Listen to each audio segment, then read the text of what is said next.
The morning sun slid through the windows of Grant's diner like honey, soft and golden, catching on the chrome edges of coffee machines and the lazy swirl of steam rising from mugs. It was Sunday, and in Grant's diner, Sunday had a rhythm all its own. By 8:30 a.m., the booths were filling fast. Retirees with newspapers folded just right, families fresh from church with restless kids in pressed shirts, and regulars who didn't need menus because their orders were always the same. The air smelled like bacon grease and hash browns, and somewhere in the corner, a dusty speaker played old country songs no one bothered to change. Signs were taped to the windows, "Veterans eat half off today." A small flag pin sat clipped to the hostess stand, and a board behind the register read in hand-scrawled chalk, "We thank you for your service." But not everyone got thanks. At the very back of the diner, next to the glowing red exit sign, a man sat alone. He was older, thin, with snow-white hair close-cropped to his scalp and skin like worn leather pulled tight over high cheekbones. His coat was brown and frayed at the elbows, a relic of too many winters, and a dull metal prosthetic peeked from beneath one leg of his jeans. His name was Tavon, though few in town knew it. Most just called him "Sir," if they bothered to speak at all. Tavon didn't wear medals. He didn't carry himself like someone who wanted attention. No ball cap embroidered with units or wars, no jacket bearing the stars and stripes. The only visible hint of his past was the tattoo on his left wrist, a dagger crossed through an anchor, the ink faded and blurred with age. It was the kind of mark you might mistake for prison ink if you didn't know better.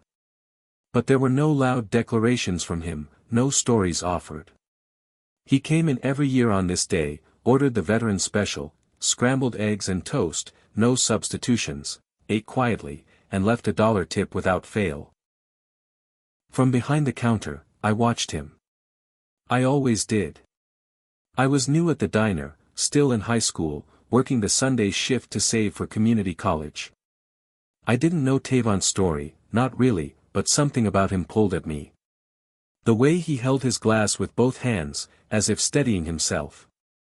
The way his eyes stayed low, focused, like he was somewhere else entirely. A different time. A different place. But not everyone saw what I saw. At the center booth sat 4 men in their 40s, loud, confident, dressed in matching golf jackets with a country club crest embroidered in gold. They had already stacked their empty plates, leaning back with coffee mugs and a casual arrogance that comes from never having to prove anything. One of them nudged the others and nodded toward Tavon's table. "You see that ink?" he snorted. "Probably drew it on himself." Another laughed. "Yeah, looks like a middle school dare. What kind of vet doesn't even carry an ID?" The third one added, "He's probably just here for the discount. Ain't no way he served." They laughed, not loud, but just enough for Tavon to hear. Just enough for everyone to hear. I froze at my station. I wasn't supposed to get involved. That's what the manager always said. Smile, pour coffee, and stay out of disputes. But watching Tavon sit there, still as stone, while grown men mocked him, it made my stomach twist. He didn't react. Didn't flinch. He just stared at his plate like it was his job to endure this. His jaw was tight. His eyes, unreadable. But something passed over his face that cut deeper than any words ever could. Not shame. Not anger. Something heavier. Then Todd, the manager, appeared with his clipboard and his customer service smile stretched tight like a mask. He leaned toward Tavon, voice low but firm. "Sir," he said, "we've had a couple of complaints. Some guests feel uncomfortable. Would you mind moving to the patio seating? Just for today." It was quiet, but it wasn't silent. The clink of forks on plates softened.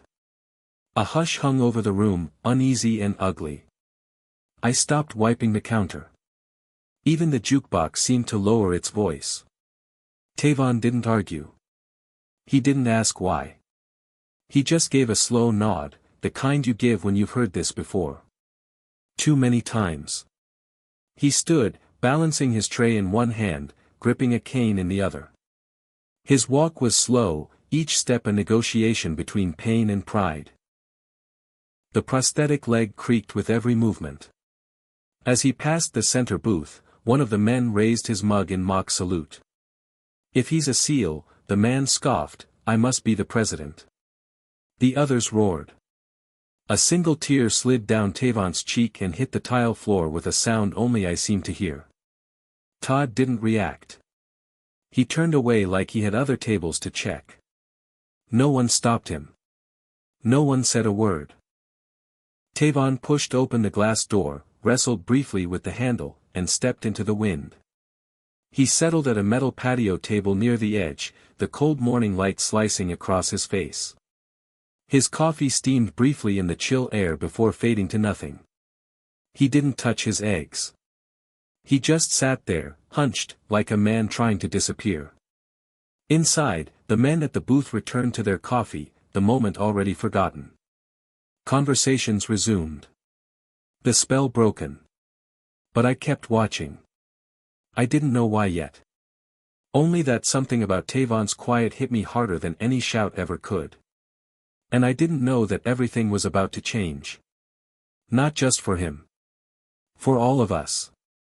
Because in 17 minutes, the door to Grant's diner would open again. And someone was coming who didn't need to see a uniform to know a hero when he saw one.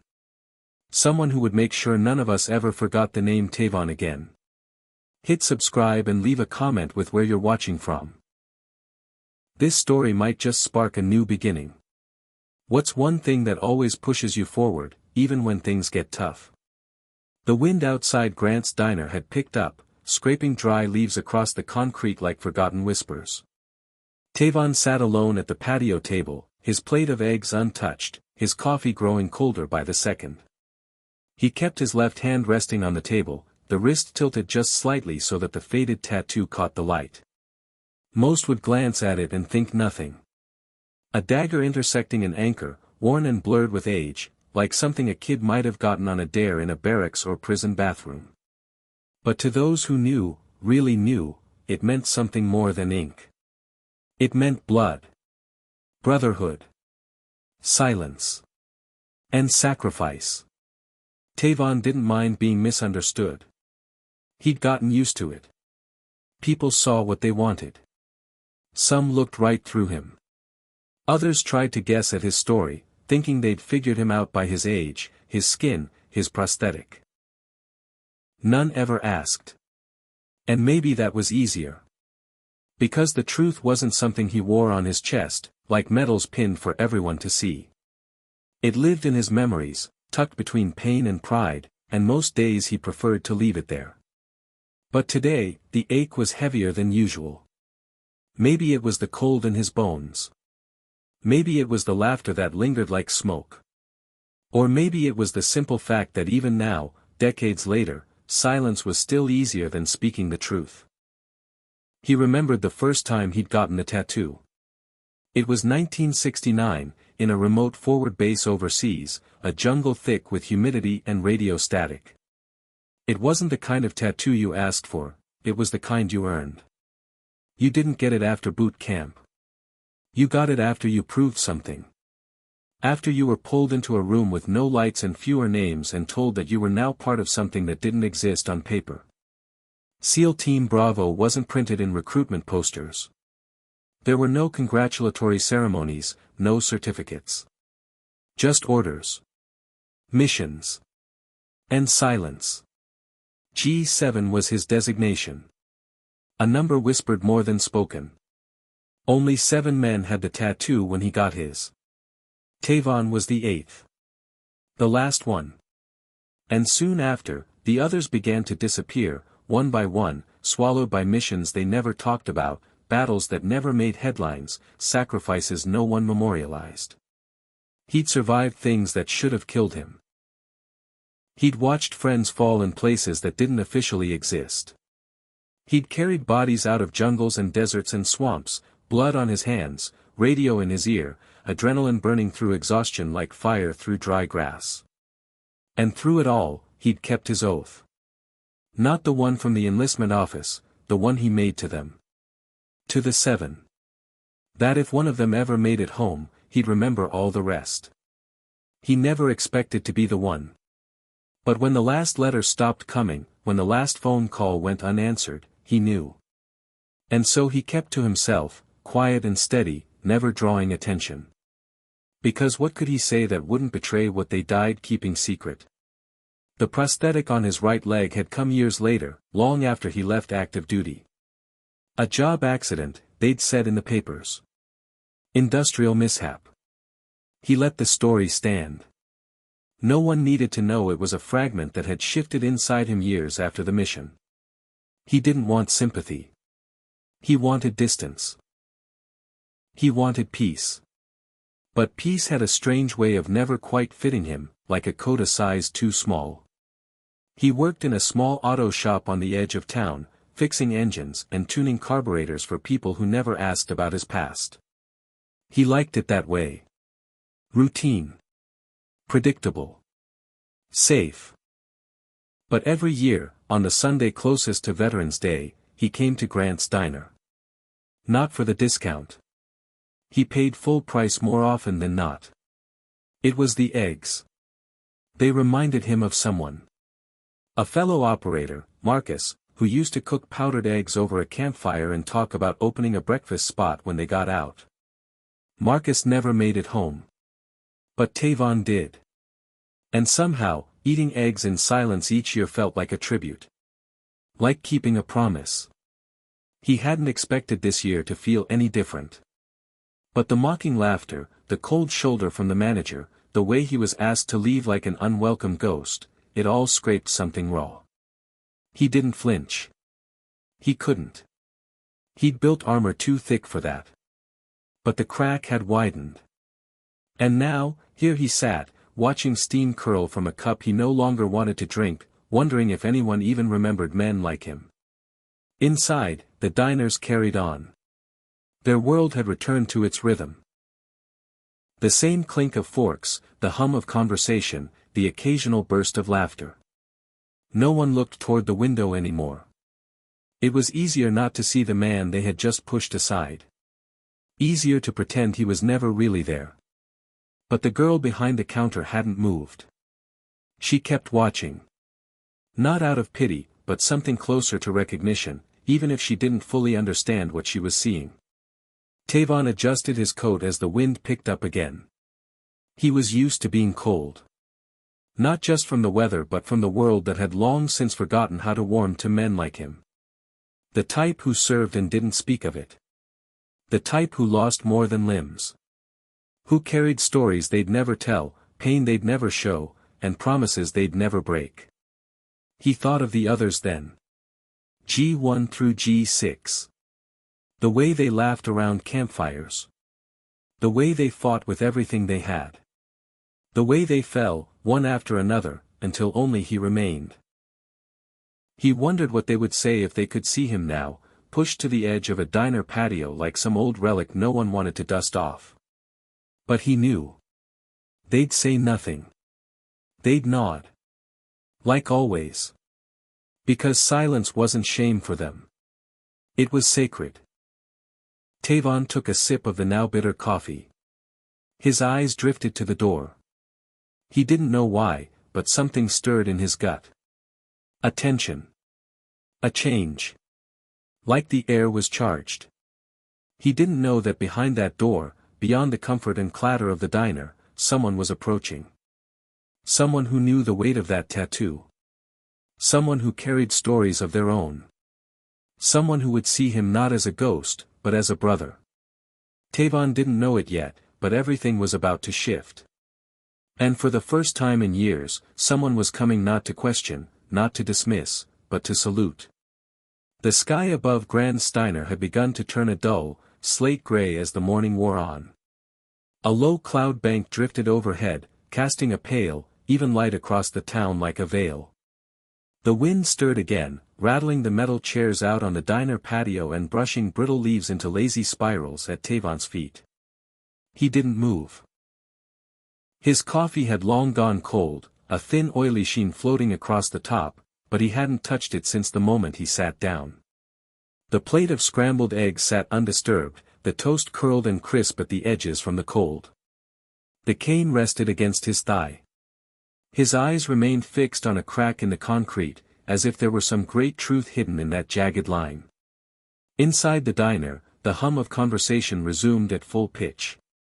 The men in the center booth had turned back to their second round of coffee, still chuckling at their own cleverness. A waitress brought another pot to their table with a stiff smile and quick feet, clearly eager to move along. No one said anything about what had happened, about the man they'd laughed at or the way he'd been asked to leave. It was like the entire episode had evaporated, absorbed into the background noise of a regular Sunday morning. But for me, standing behind the counter with my apron smudged and my notepad limp in my pocket, the image of Tavon being asked to leave refused to fade. I couldn't forget the way he stood up, slow and careful, as if his body had memorized too many kinds of pain. I couldn't forget the soft sound his prosthetic leg made with each step, or the way his hand trembled just enough when he reached for the door. Most of all, I couldn't forget the tear that slid down his cheek and fell to the floor without a sound. That moment clung to my mind like smoke. I kept glancing toward the window, trying to make sure he was still there. As if making eye contact from across the glass could somehow undo what had happened. But Tavon never looked back. He sat in the cold like it didn't bother him, like he was used to discomfort being a constant companion. I wondered how many times he'd been pushed aside like that before. How many restaurants, offices, or sidewalks had given him that same look, that same message dressed up in polite words, "You don't belong here." How many times had he walked away from insults, from doubt, from disrespect disguised as manners? And how many times had he stayed silent because no one was listening anyway? I felt ashamed. Not because I'd said anything wrong, but because I hadn't said anything at all. I was just another silent face in the crowd, standing behind a counter pretending to be too busy to care. But I did care. More than I knew how to explain. Maybe it was the way Tavon carried himself, like a man who'd lived 100 lives and buried all of them inside. Or maybe it was the way his silence spoke louder than anything else in the room. I didn't know his story, but I knew it mattered. And the fact that no one else seemed to see that made me feel like I was the only one awake in a room full of sleepwalkers. A gust of wind slammed into the side of the diner, and the glass windows rattled in their frames. The leaves danced furiously for a moment before settling again. Tavon's coat flapped once at the bottom, exposing the full tattoo on his wrist for a second longer than before. I stared at it, trying to make sense of its shape. A dagger through an anchor. Not the kind of symbol you saw in textbooks or on recruitment posters. Not something flashy or common. It looked like something you earned in blood. I remembered something then, something my grandfather had told me when I was younger. He'd served, too, in a unit he never liked to name. Most of his stories were vague, filled with quiet pauses and half-finished sentences. But once, in a rare moment of clarity, he showed me an old photo tucked in the back of his wallet. Two young men in jungle gear, standing shoulder to shoulder beside a rusted truck. One of them was Grandpa James, younger than I'd ever imagined him. The other man had darker skin and a fierce, quiet expression. On his left wrist was a tattoo. I hadn't thought about that photo in years. But now the image came rushing back. The dagger. The anchor. It had been there, too. Could it be him? Could Tavon be the same man from that picture? I shook the thought away. It felt too big, too unlikely. But still, my heart was thudding now, each beat like a knock at a door I didn't know how to open. I kept looking toward the patio. Tavon hadn't moved. His posture hadn't changed. But there was something about the way he sat, like a soldier still on watch, like he was waiting for something. Or someone. I was pulled out of my thoughts by the bell over the diner's door. It jingled once, crisp and clear, cutting through the murmur like a dropped plate. I turned without thinking. The man who entered wasn't like the others. He didn't carry the casual arrogance of the golfers or the weathered weariness of the retirees. He was young, maybe late 20s, with close-cropped hair and a black jacket zipped to the neck. His eyes were sharp, scanning the room with a deliberate intensity that made people move out of his way without even realizing it. He didn't smile. He didn't hesitate. He walked like someone who had a purpose and didn't need to explain it. He paused just past the threshold, his boots planted firmly on the worn tile. His gaze swept the diner once, then locked onto the empty seat where Tavon had been. He turned his head toward the window. His eyes narrowed. And then they widened slightly. I followed his gaze. Tavon's wrist rested against the table. The tattoo was clearly visible now. The dagger. The anchor. The young man's entire posture changed. His breath caught. His jaw tightened. For a second, it looked like the air had been sucked out of him. And in that moment, the entire diner fell silent again. Conversation stopped mid-sentence. Forks hovered in midair. Even the jukebox in the corner seemed to hold its tune. Because this man wasn't just looking. He was recognizing. And the look on his face said everything. He knew who Tavon was. He knew what that tattoo meant. And he was about to remind the rest of us what we had forgotten. The moment the young man stepped forward, the sound of his boot striking the tile echoed louder than it should have. He wasn't in uniform, but he didn't need to be. His posture, the squared shoulders, the way he carried himself, he didn't walk like a civilian. He moved like a man who had stood through fire and walked out the other side with purpose carved into every bone. Even without insignia, even without ribbons or medals, you could feel it. He had the air of someone who knew war but had never let it break him. And now, everyone in the diner could feel it too. He passed by the counter without looking at the menu. He didn't stop to greet the hostess. His eyes never left the window. From where I stood, I could see his jaw clench as he caught sight of the old man outside. Tavon hadn't moved. He sat at the edge of the patio, coat tugged close against the cold, hands still on the table, the faded ink of the dagger and anchor resting just above the silver rim of the coffee cup. The younger man paused, barely breathing. I realized then that he wasn't shocked, he was stunned, like someone witnessing a living ghost. His name, I would later learn, was Jackson Miles. Petty Officer First Class, U.S. Navy SEAL. Decorated. Respected. Feared in the field, admired in silence. But at that moment, none of that mattered. All that mattered was the look in his eyes and the pull drawing him forward, past the murmurs, past the stares, past the table of men who had laughed too easily just moments before. One of them coughed and tried to cover the sound, but the tension in the room had already turned too thick to hide behind small talk. Jackson kept walking. Each step carried the weight of reverence. And when he reached the glass door to the patio, he didn't push it open like any other customer would. He stopped. Just for a heartbeat. Just long enough to square his shoulders and let the cold reality of who he was about to face settle in his chest. Then he opened the door. A gust of wind blew into the diner, scattering napkins and pulling at the edges of the newspapers. The door slammed shut behind him with a sound that made people jump. I held my breath, eyes fixed on the scene unfolding just beyond the glass. Jackson took 3 steps onto the patio, his boots now tapping gently against the concrete. Tavon didn't hear him at first. Or maybe he did and simply didn't react.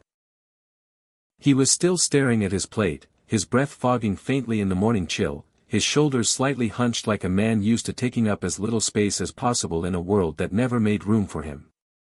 Jackson stopped exactly 2 feet from the table. His shadow stretched long across the pavement, touching the tips of Tavon's worn boots. And then, in one motion, precise and deliberate, he brought his right hand up in a perfect military salute. His fingers were aligned, his arm rigid, his eyes unwavering. When he spoke, his voice was loud enough for everyone inside to hear. "Sir," he said, clear and full of something close to awe. "Are you Tavon of SEAL Team Bravo?" Tavon looked up, slowly, as if coming out of a deep sleep. The wind lifted the edge of his coat, revealing more of the tattoo, the lines of it still sharp enough to recognize if you knew what you were looking for. He blinked in confusion, trying to place the voice, the words. The name Jackson used wasn't just a name. It was a code. A legacy. And hearing it spoken aloud again after all these years was like hearing a secret pulled from the grave. Jackson's voice faltered just slightly when he spoke again. G7, right? That was your designation, sir. You're the one they tell us about in training. Tavon didn't answer immediately. His hand tightened around his cane, his eyes scanning the young man in front of him. His mouth opened, but no sound came out. For a long second, the only thing that moved was the steam rising from his untouched coffee. Then, finally, he nodded. Once. Slow. Measured. But undeniable. Jackson didn't lower his salute. He held it with the kind of reverence usually reserved for flags being folded at a burial. When he spoke again, his tone had softened, but it still carried across the patio and through the walls of the diner. Permission to sit, sir. Tavon motioned to the seat across from him, his fingers trembling only slightly. Of course, son. Jackson lowered his arm, pulled out the chair, and sat down without taking his eyes off the man in front of him. He didn't smile. He didn't relax. He sat like he was sitting across from a monument, not a man. And perhaps, in a way, he was. Inside the diner, not a single person moved. Todd, the manager, stood rooted near the register, clipboard forgotten. The four men who had laughed were now silent, their faces pale, their hands wrapped tightly around coffee mugs they no longer drank from. The waitress who had once frozen at the insult unfolding now stood behind the counter, wide-eyed, clutching the pot of coffee like it was an anchor. And me. I was still by the window, breath fogging the glass, heart pounding in my chest. I didn't understand everything yet, but I knew this wasn't just an act of recognition. It was redemption. For Tavon. For us.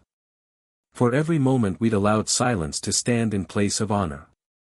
Jackson sat perfectly still across from the man with the faded tattoo. The wind picked up again, and this time, no one inside turned away.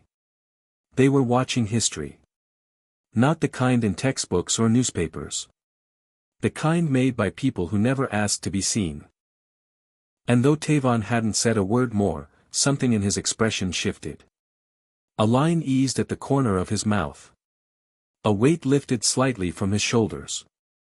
For the first time in a very long time, he wasn't invisible. He was seen. He was known. And the salute that had begun in silence was about to become a message the entire country would hear. The door had slammed shut behind Jackson Miles, but the silence it left in its wake didn't go away. Inside Grant's diner, the room held its collective breath, eyes fixed on the window as if they were watching something sacred unfold beyond the glass. Jackson remained seated across from Tavon, upright, respectful, his back never touching the cold metal of the chair. His fingers rested carefully on the table, not far from Tavon's coffee cup, but he didn't reach for anything. He was there with purpose, not comfort. For a moment, neither of them spoke. It was a silence that stretched but never cracked, full not of awkwardness, but reverence. Tavon, for his part, stared at the young man across from him with the kind of gaze that looked through a person more than at them. His eyes were sharp now, awake in a way they hadn't been in years. His left hand slid slowly across the table, the tattoo still visible beneath the cuff of his coat. Jackson's eyes flicked toward it, then back to Tavon's face. He didn't smile. He didn't blink. When he spoke again, his voice was lower but firm. I learned about you my first week in Phase 2, he said. They never gave your name, not exactly. Just G7. The one who coordinated 3 extractions with no comms, no backup. The man who carried a teammate through a hot zone with one leg already shredded. They said the mission logs were so redacted we couldn't even study them. But your story got passed around anyway. Whispered between trainees like scripture. Tavon let out a breath, long and slow, fogging the air in front of him. His eyes didn't leave Jackson's. For a man who had spent most of his life unseen, he held the gaze with quiet power. They never tell the full story, Tavon murmured. And they never tell you the part where the people you save are the ones who never let you forget what you lost. Inside, I couldn't move. I was still behind the counter, but I had stopped pretending to work. My eyes were locked on Tavon, watching the way the light caught the lines in his face, the wear in his coat, the deep breath he took like he hadn't breathed deeply in a decade. He looked like a man torn open and sewn shut too many times. But something was unraveling now. Not in weakness, in release. At the center booth, the four men who had laughed at Tavon earlier sat with their shoulders rounded, their expressions drained of the smug amusement they'd worn just 30 minutes earlier. One of them had his head down, staring into his coffee like it held an escape hatch. Another had his arms folded tight, his jaw working but producing no sound. The energy in the diner had shifted. Even the jukebox in the corner had gone quiet, stuck between songs like it didn't dare interrupt. Jackson looked around briefly, taking in the attention without flinching. Then he turned back to Tavon, leaned forward just slightly, and said, "That tattoo, sir. It's not just a mark. It's a legacy. I only know what it means because my commanding officer once showed me a picture. Said it was the only piece of proof that men like you ever existed. Men who made missions possible that the rest of us only read about in footnotes." Tavon gave a short nod, and his lips pulled into something close to a smile, though it didn't quite reach his eyes. "You're the first to recognize it in 20 years, he said. Jackson sat straighter. "You shouldn't have to wait 20 minutes. I felt a sting behind my eyes, something hot pressing at the corners. I wasn't the only one." The waitress at the far end of the counter wiped her eyes with the back of her hand. Even Todd, the manager, stood frozen near the register, his clipboard now hanging useless at his side. Then Jackson turned slightly in his seat, his voice rising just enough to address the diner through the glass. He didn't raise his voice. He didn't need to. "This man," he said clearly, "is the reason protocols exist today. The reason our extractions are tight. The reason our supply drops are successful. The way we train, the way we fight, the way we come home, it all started with men like him." He turned his head toward the booth in the center. "If anyone here feels uncomfortable sitting in the presence of a living legend, maybe you're the ones who should be eating outside." The man who had spoken loudest earlier shifted in his seat. His face reddened, his mouth opened slightly, then shut again. He stood abruptly, leaving his half-eaten plate behind, and walked out the front door without a word. One of his friends followed a few seconds later. The other two stared into their laps, hands clenched, their laughter long forgotten. Tavon didn't say much. He never did. But there was something in the set of his jaw, in the way he looked down at the table, that suggested something had eased in him, even if just for a moment. The weight he carried hadn't vanished. But maybe now it wasn't only on his shoulders. I didn't realize I was moving until I found myself at the patio door, a fresh pot of coffee in my hand. My apron flapped in the breeze as I stepped outside. Tavon looked up at me, surprised. Jackson gave a respectful nod. "Would you like a refill?" I asked Tavon. He nodded once. "Yes, thank you." I poured it carefully, hands steadier than I expected. Then I looked at Jackson. "You too?" "Yes, ma'am," he said softly. "Thank you." He took the mug with both hands, like it was something sacred. I didn't say anything else. I didn't need to. I just stood there a moment longer, letting the warmth of the cup in my hands remind me that sometimes, all it takes to start something true is a simple act of recognition. And in that quiet morning, with cold wind biting and history stirring just beyond the glass, the world had finally paused long enough to notice a man it had nearly forgotten. Tavon hadn't changed. But maybe now, the town would. Tavon sat quietly, both hands wrapped around his coffee cup, the steam rising gently into the cool air. His eyes, now focused and calm, watched the town in motion beyond the patio fence. A delivery truck rumbled past on Main Street. A pair of kids laughed as they darted past the diner windows. But Tavon didn't see them. Not really. What he saw instead were jungle trees dripping with sweat and rain, the shimmer of heat off steel barrels, the flicker of movement in the brush, and the silence right before a mission turned into hell. Jackson hadn't said another word since the speech he delivered to the diner, but his presence was steady. He sat straight-backed, respectful, waiting like someone who knew the conversation would come when it was ready. I had slipped back inside, back to my post at the counter, but I kept glancing out at them through the window, the two men divided by generations and yet bound by something none of us could see. Tavon took a sip from the cup, let the heat settle his breath, then leaned back slowly in his chair. His voice, when it finally came, was low and worn with the edges of memory. "We were never supposed to exist," he said. "That's the first thing they told us. SEAL Team Bravo didn't have a roster, didn't have a base. We didn't get the ceremony or the flags. We got orders on paper that dissolved in water, and missions we were told we'd never come back from." Jackson nodded, his expression hard to read. "That's what they say. Ghost Unit. Black ink. Stories told in coded briefings." Tavon gave a quiet chuckle, almost bitter. "They called us ghosts because ghosts don't need funerals." He looked out toward the sidewalk, eyes distant. Swift current. That was the worst. We were deep in country, 2 clicks past the extraction point. Everything had gone sideways, intel was bad, comms were dead, and the jungle was on fire. Literally. Napalm had rolled through the valley like a hungry god. One of our birds went down. G3 and G5 were inside. We had a window, 7 minutes, before the enemy circled back. I was on overwatch. My leg caught shrapnel when the hill behind me lit up. But there was no time to stop. No time to think. He paused, tapping his fingers gently against the side of the mug, the rhythm steady like a heartbeat. Jackson didn't interrupt. He simply listened. I got to the bird. The cockpit was crushed. Smoke everywhere. G3 was gone. But G5, Marcus, he was alive.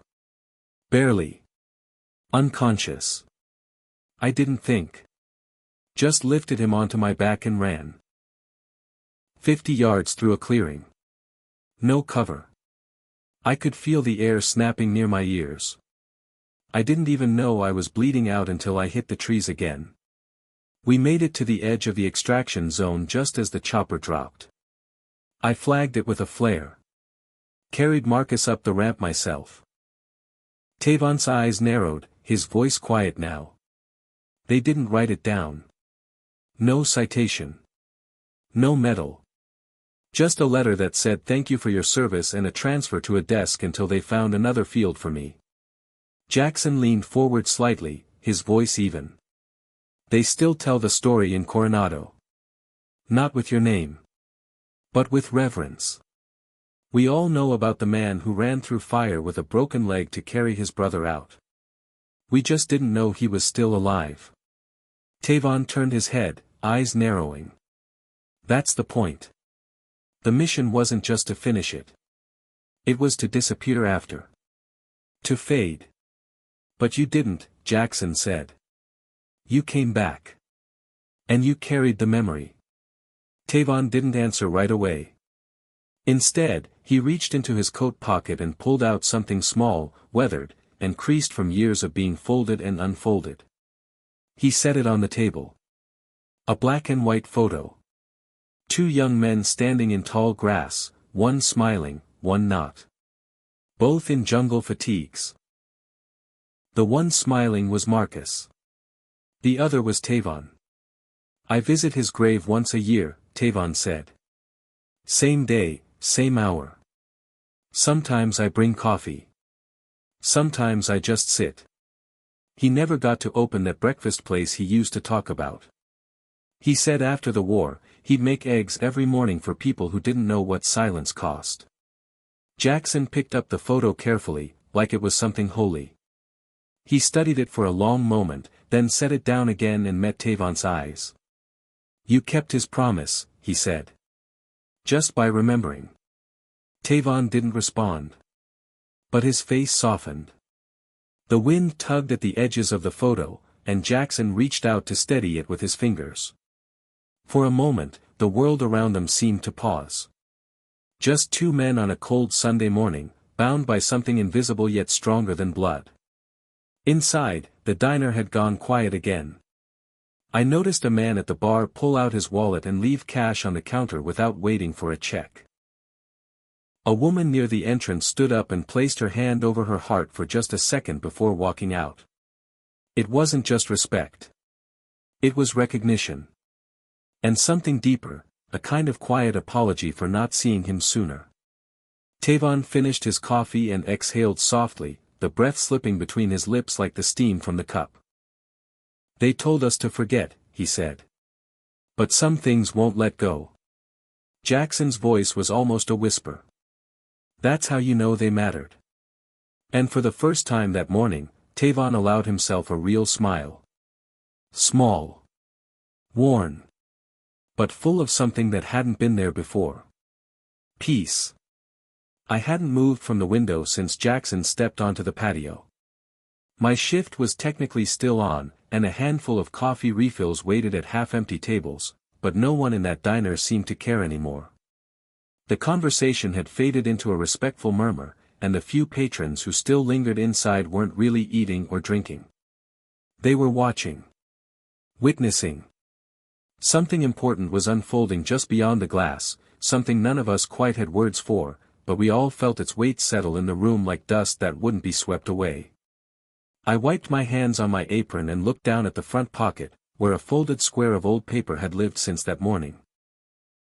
I'd taken it from my bedside table in a last-minute decision before rushing out the door. I didn't know why I brought it.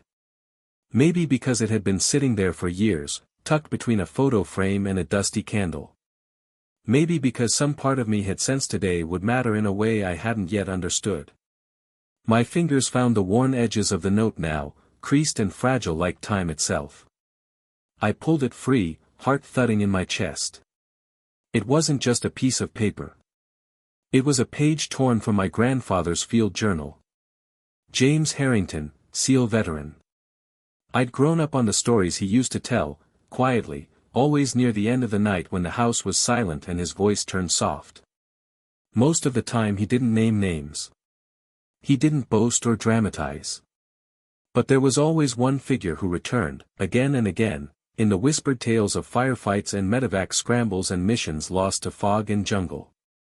The quiet man with the wrist tattoo. The one who never spoke unless it mattered.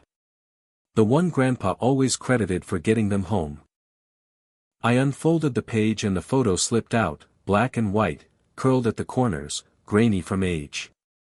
Two young men in fatigues, squinting under jungle sun, a rusted truck in the background, and mud splattered up to their knees.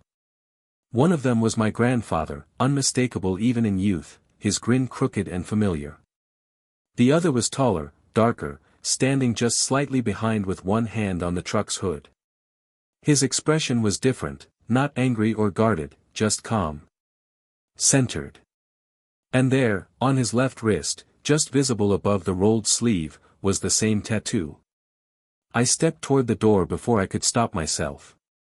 The wind caught my hair as I pushed through, and the chill bit against my arms, but I barely felt it. Tavon and Jackson looked up as I approached, their conversation falling away as I slowed beside the table. Jackson gave me a polite nod, but Tavon just blinked, eyes narrowing slightly as if trying to place me. I didn't speak right away. I just reached into my apron, unfolded the photo, and set it gently on the table. Tavon froze. His eyes dropped to the image, and for a long moment, he didn't move. Jackson leaned forward slightly, curiosity flickering across his face. The wind rustled a napkin across the patio floor, and a car honked somewhere down the street, but nothing could touch the stillness around the table. Finally, Tavon reached out and picked up the photo. His fingers trembled slightly as they touched the image, tracing the outline of a memory long buried but never erased. He looked at it like it might disappear if he blinked. Then, slowly, his gaze lifted to mine. "What was your grandfather's name?" he asked, his voice barely above a whisper. "James Harrington," I said. "He always called you the reason he came home." Tavon leaned back, exhaled, and for a moment, his eyes softened into something so raw and human that I had to bite my lip to keep my own emotions from spilling over. "He promised me once," Tavon murmured, "that if we both made it back, he'd buy the first burger. Never got the chance." I smiled, blinking fast. "He talked about you all the time. Said you never asked for credit. That you never let anyone get left behind." Tavon looked down again, then back at me. "You have his eyes," he said. Jackson, still silent, reached over and adjusted the corner of the photo so it wouldn't blow away. Then he looked at me and offered a small nod, as if to say, "You did the right thing." I didn't know what to say next. There were 100 things tumbling in my head. "Thank you. I'm sorry. You shouldn't have been alone this long." But instead, I just stood there, heart full and throat tight, watching Tavon as he stared at the image like it was a door he'd never thought would reopen. Then Jackson did something unexpected. Without asking, without saying a word, he pulled his phone from his jacket pocket and stood. He held it steady in both hands and took a single photo, no flash, no announcement. Just one quick image of the table, the coffee cups, the faded tattoo, the photo, and the girl standing with tears at the corners of her eyes. I didn't understand the significance then. Not yet. But that photo would change everything. Jackson lowered the phone, looked down at Tavon, and said with quiet certainty, "They'll know you now." And for once, Tavon didn't argue. He didn't retreat behind silence. He simply nodded, a small, solemn gesture that said he understood more than words could hold. Inside the diner, the patrons had stopped pretending. They weren't hiding behind newspapers or pretending to check their phones anymore. They were watching us. Watching him. And something had changed in their faces, not curiosity, not pity, but respect. Real, bone-deep respect. As I turned to go back inside, I looked over my shoulder one last time. Tavon was still holding the photo. Jackson sat beside him, quiet but present. And between them, on that simple patio table, sat a story that had almost been forgotten. But not anymore. And not ever again. The sun had shifted slightly by the time Jackson slid his phone back into his jacket pocket, the light stretching long shadows across the patio where he and Tavon sat. Inside the diner, the murmur of conversation hadn't quite returned to normal. It hovered in the background, like a low frequency you could feel more than hear. Every head had turned at some point. Every eye had lingered on the scene outside, the quiet young soldier sitting in deference to the old man with the faded tattoo, the girl in an apron standing with something sacred in her trembling hands. People knew they had witnessed something real, even if they didn't yet have the words to name it. That picture Jackson took, that quiet snap of a moment with no warning or pose, would go further than any of us could have imagined. He hadn't done it for fame or clicks. In fact, he didn't tell anyone what he'd done. He didn't post it with hashtags or dramatic captions. He uploaded it with one simple line: "Some heroes don't wear uniforms anymore. Some still carry the mission." No names. No location. Just the image and the truth it held. And within hours, it was everywhere. By that night, the photo had been shared by veterans' pages, military forums, and then news accounts. It spread like a whispered story finally given a voice. People saw the tattoo, the coffee, the photo on the table, the reverence in Jackson's posture, and they responded with something raw and instinctive. Comments flooded in, not with anger or division, but with gratitude. With recognition. They didn't ask who Tavon was, they already knew. Even if they didn't know his name, they knew what he represented. And somehow, it felt like the country had been waiting for someone to remind them. I didn't find out until the next morning, when I walked into Grant's diner and found Todd the manager standing behind the counter with his mouth slightly open and his phone in his hand. He didn't even look up as I stepped through the front door. He just turned the screen toward me and said, is this from yesterday? It was the photo. Already with over 100,000 shares. I nodded slowly. Yeah, I said. That's him. Todd rubbed his face like he was trying to wake up from a dream. I didn't know, he murmured. I mean, I didn't realize. I didn't reply. What was there to say? He hadn't realized. None of them had. That was the point. Tavon had been invisible for years, not because he hid, but because people didn't bother looking closely enough. By noon, the local news station had picked up the story. A reporter came into the diner with a cameraman, both of them wide-eyed and buzzing like bees in springtime. They wanted names, interviews, reactions. Todd dodged them like the plague, hiding in the back. But I didn't. When they asked what happened, I told them. I didn't embellish it. I didn't turn it into a movie script. I just said what I saw. An old man pushed aside. A young seal who recognized what others missed. A picture that reminded everyone what honor really looked like. Later that evening, I stood by the window again. Tavon's usual spot was empty, but something lingered there. Like a hum. Like memory had decided to live in that space for a little longer. I watched cars pass by slowly, some even pausing to glance at the building as if they expected to see him still sitting there, coffee in hand, eyes watching a world that had nearly forgotten him. That night, Tavon came in again, quieter than before, hood pulled low over his head. But people noticed. A woman at the corner table stood up when he walked in and offered her seat. A man at the counter paid for his coffee before Tavon even ordered it. He didn't speak much. He never did. But when he sat down, a folded letter slipped from his coat pocket and landed gently on the table. He didn't pick it up. He just let it sit there, like it belonged to the place now. By the next morning, the mailbox at the diner had 3 letters in it, all addressed simply to the man from the picture. By Friday, there were 24. Some were typed. Most were handwritten. A few were barely legible, the ink smudged from age or emotion. I read some of them with Tavon's permission. One came from a man in Texas who said he served in Nam and remembered hearing rumors about a SEAL unit with no name, no medals, just missions. He wrote, "If you're G7, then you saved my cousin during Swift Current. He never made it, but I wanted you to know we heard what you did." Another came from a child, crayon handwriting and a stick figure drawing of an old man with a tattoo on his wrist. "Dear Mr. Tavon, my grandpa cried when he saw your picture. He said you're the reason he came home. Thank you for being brave." Tavon didn't always know what to do with the letters.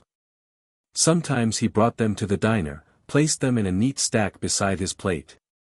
Sometimes he handed them to me and said, "You'll know what to do." I framed a few. Posted one on the bulletin board near the front door with a hand-scrawled note that read, "If you know Tavon, say thank you." The next morning, someone left flowers outside on the patio table. No note. Just a single daisy wrapped in a napkin that said, "We see you now." The tide had turned. Something had cracked open and poured into the town. I don't think anyone knew just how wide that change would stretch, not yet. But we all felt it. We saw it in how people held the door open longer. In how someone left a thermos of hot coffee on Tavon's porch one morning. In the way folks started saying his name with reverence, like they were afraid to forget it again. The photo Jackson had taken wasn't just a picture. It was a reckoning. A reminder. It had pulled something long buried back into the light. Not just for Tavon, but for all of us. It taught us that a hero doesn't always announce himself. Sometimes he just walks in quietly, orders scrambled eggs, and carries half a century of history on his wrist without asking anyone to notice. But now, we had. And nothing would be the same. By the time the weekend came, Tavon's name was no longer just a whisper inside Grand Steiner. It was a headline. What started as a quiet photo taken on the patio of a sleepy diner had turned into something far larger than any of us could have predicted. First it was the local paper, then a regional radio station. By Monday, major news networks had picked up the story and were broadcasting it on morning shows and late-night segments. Reporters lined the sidewalk outside Grant's diner with cameras and microphones, hoping for a glimpse of the man who had sat silently in the cold, bearing the weight of a forgotten history on his wrist. They didn't call him a war hero in the flashy, overblown way the media often does. They called him the man who reminded the country what valor looked like when no one was watching. Tavon didn't chase the attention. In fact, he avoided it entirely. He didn't return to the diner for 3 days, and when he finally did, it was after sunset with his coat zipped to the chin and his cap pulled low. But even under the fading light, the regulars recognized him. No one asked him for an autograph or tried to shove a camera in his face. Instead, a young mother stood and offered him her table. An elderly man rose to shake his hand and simply said, "Welcome home." Inside, Todd had finally come around to understanding the gravity of his mistake. He tried to apologize, stumbling over his words, nervously adjusting the name tag on his vest. Tavon said nothing at first, just looked at him with the quiet intensity of someone who had seen far worse than clumsy guilt. Then he nodded once and said, "Just make sure the next man who walks in doesn't get asked to sit outside." It wasn't about revenge. It wasn't about proving a point. It was about dignity. And somehow, even in that moment, Tavon managed to teach the rest of us something about grace. The letters kept coming. The post office finally had to assign a bin just for deliveries addressed to Tavon, SEAL Team Bravo. Some were from other veterans. Some were from widows. Others came from children who had never seen war but had seen the photo and felt something stir. They arrived from places Tavon had never been, from Vermont, from San Diego, from the mountains of Montana. One came from a small town in Georgia, handwritten on yellow legal paper, and simply read, "I don't know your story, sir, but I know the look in your eyes. I served too. Thank you for not forgetting what most of us are still trying to remember." Veterans organizations reached out. Tavon received an invitation from the Navy SEAL Historical Foundation requesting permission to document his story for their archives. At first, he declined. Then Jackson returned, standing once again at the patio table with a paper folder in his hand and a look in his eyes that said this wasn't about Tavon anymore. It was about the next generation. About the legacy. About the men who didn't come home. Tavon opened the folder that night in the dim light of his living room. Inside were typed notes, photographs, and an official request form for a confidential interview. But what caught his attention most was a small note at the bottom, handwritten in ink that had bled slightly through the page. "Sir, your story is already saving lives. We just want to make sure it never gets erased again." The next morning, Tavon called Jackson and said, "I'll do the interview. But not in a studio. Right here. At the diner." And so they came. A small team from the foundation arrived in town with cameras and sound gear, but also with respect. They didn't treat Tavon like a subject. They treated him like a steward of something sacred. The interview took place in the back corner of Grant's diner, the same table he had always chosen, the one near the exit where no one ever sat before. I watched it all from behind the counter as Tavon spoke, not with bravado, not with drama, but with truth. Simple, quiet truth. About the missions. About Marcus. About G7 and the years that followed. About how it felt to come back and disappear. Afterward, one of the interviewers asked him what he wanted people to remember most. Tavon looked at her for a long moment, then said, "That silence isn't the absence of something. Sometimes, it's the weight of everything." The clip went viral. Veterans Day was a week away, and suddenly Tavon became the face of it. Not because he asked to be, but because people recognized something in him they'd forgotten in themselves. Not the medals. Not the rank. But the humility. The loyalty. The burden carried without complaint. The town changed too. You could feel it in the way people looked each other in the eye a little longer. In the way kids stood up straighter when Tavon passed by. The auto shop he had run for 20 years, quietly, modestly, saw an uptick in business. Not because people's cars had suddenly broken down, but because they wanted to be near the man who reminded them that greatness could sit right next to you at a diner and never make a sound. People began leaving notes on the diner's bulletin board. Some were folded pieces of paper. Others were drawings, old photos, or simply the words, "Thank you," written in shaky script. We ran out of push pins. One man came in with a framed letter and asked if he could hang it above Tavon's table. The letter read, "Some men speak loudly of courage. Others carry it like a flame in their chest. Tavon, thank you for lighting the way for the rest of us." But Tavon never let it go to his head. He still ordered the same meal. Still left a $1 tip. Still nodded quietly when someone said hello. Fame had come, and Tavon had met it the same way he met everything else in life, with grace, humility, and a silence more powerful than applause.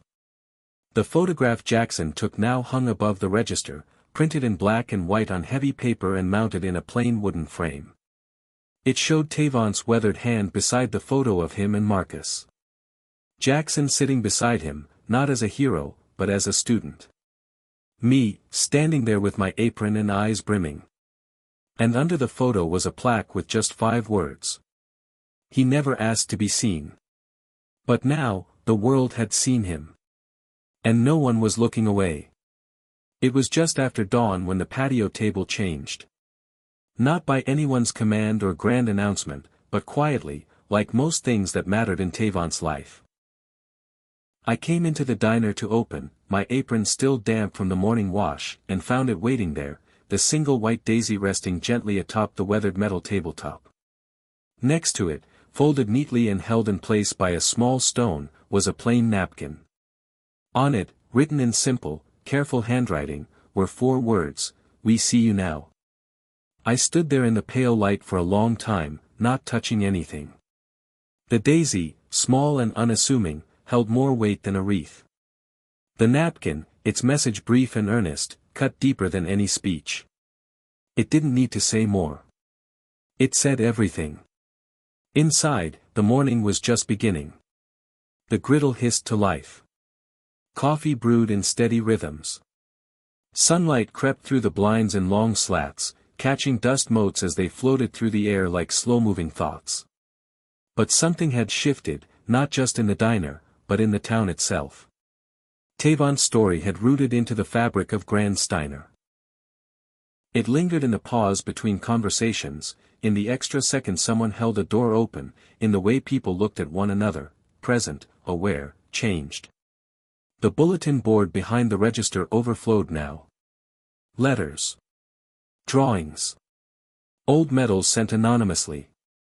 Some people left coins in envelopes with notes that said things like "for someone who gave everything and asked nothing." We had to start taping the overflow to the wall.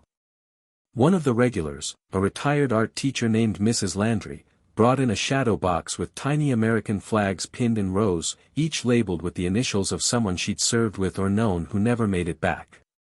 At the bottom, she added one final tag. G7, Tavon. The one who brought them home. Tavon came in every few days, never expecting the attention, never quite comfortable with the waves of thanks or the occasional person who broke down crying just from shaking his hand. He always sat at the same table, always ordered the same breakfast, always left the same tip. But now he wasn't alone. Not ever. Someone always asked if they could join him. Sometimes a veteran. Sometimes a teenager with wide eyes and a notebook full of questions. Tavon didn't talk much. But when he did, the room always seemed to grow quieter, like even the walls leaned in to listen. That Sunday, I walked the coffee pot out to his table like I always did. It had become our unspoken ritual. I didn't ask if he wanted a refill. I just poured. He looked up, gave that slow nod of gratitude that didn't require words, and went back to sipping. But this time, as I turned to walk away, he reached into his coat pocket and pulled out a folded letter. "Can you read this for me?" he asked. I took it gently, careful not to crease it further. It was handwritten in blue ink on heavy stationery. The handwriting was sharp and formal, but something about it trembled. I unfolded it and began to read aloud, my voice steady but growing thick as the words settled into the air. "Dear Mr. Tavon. I'm the daughter of someone you saved. He never told me the full story, but he always kept a copy of a picture with your face in it. Said you were the reason he lived long enough to become my dad. He passed last year.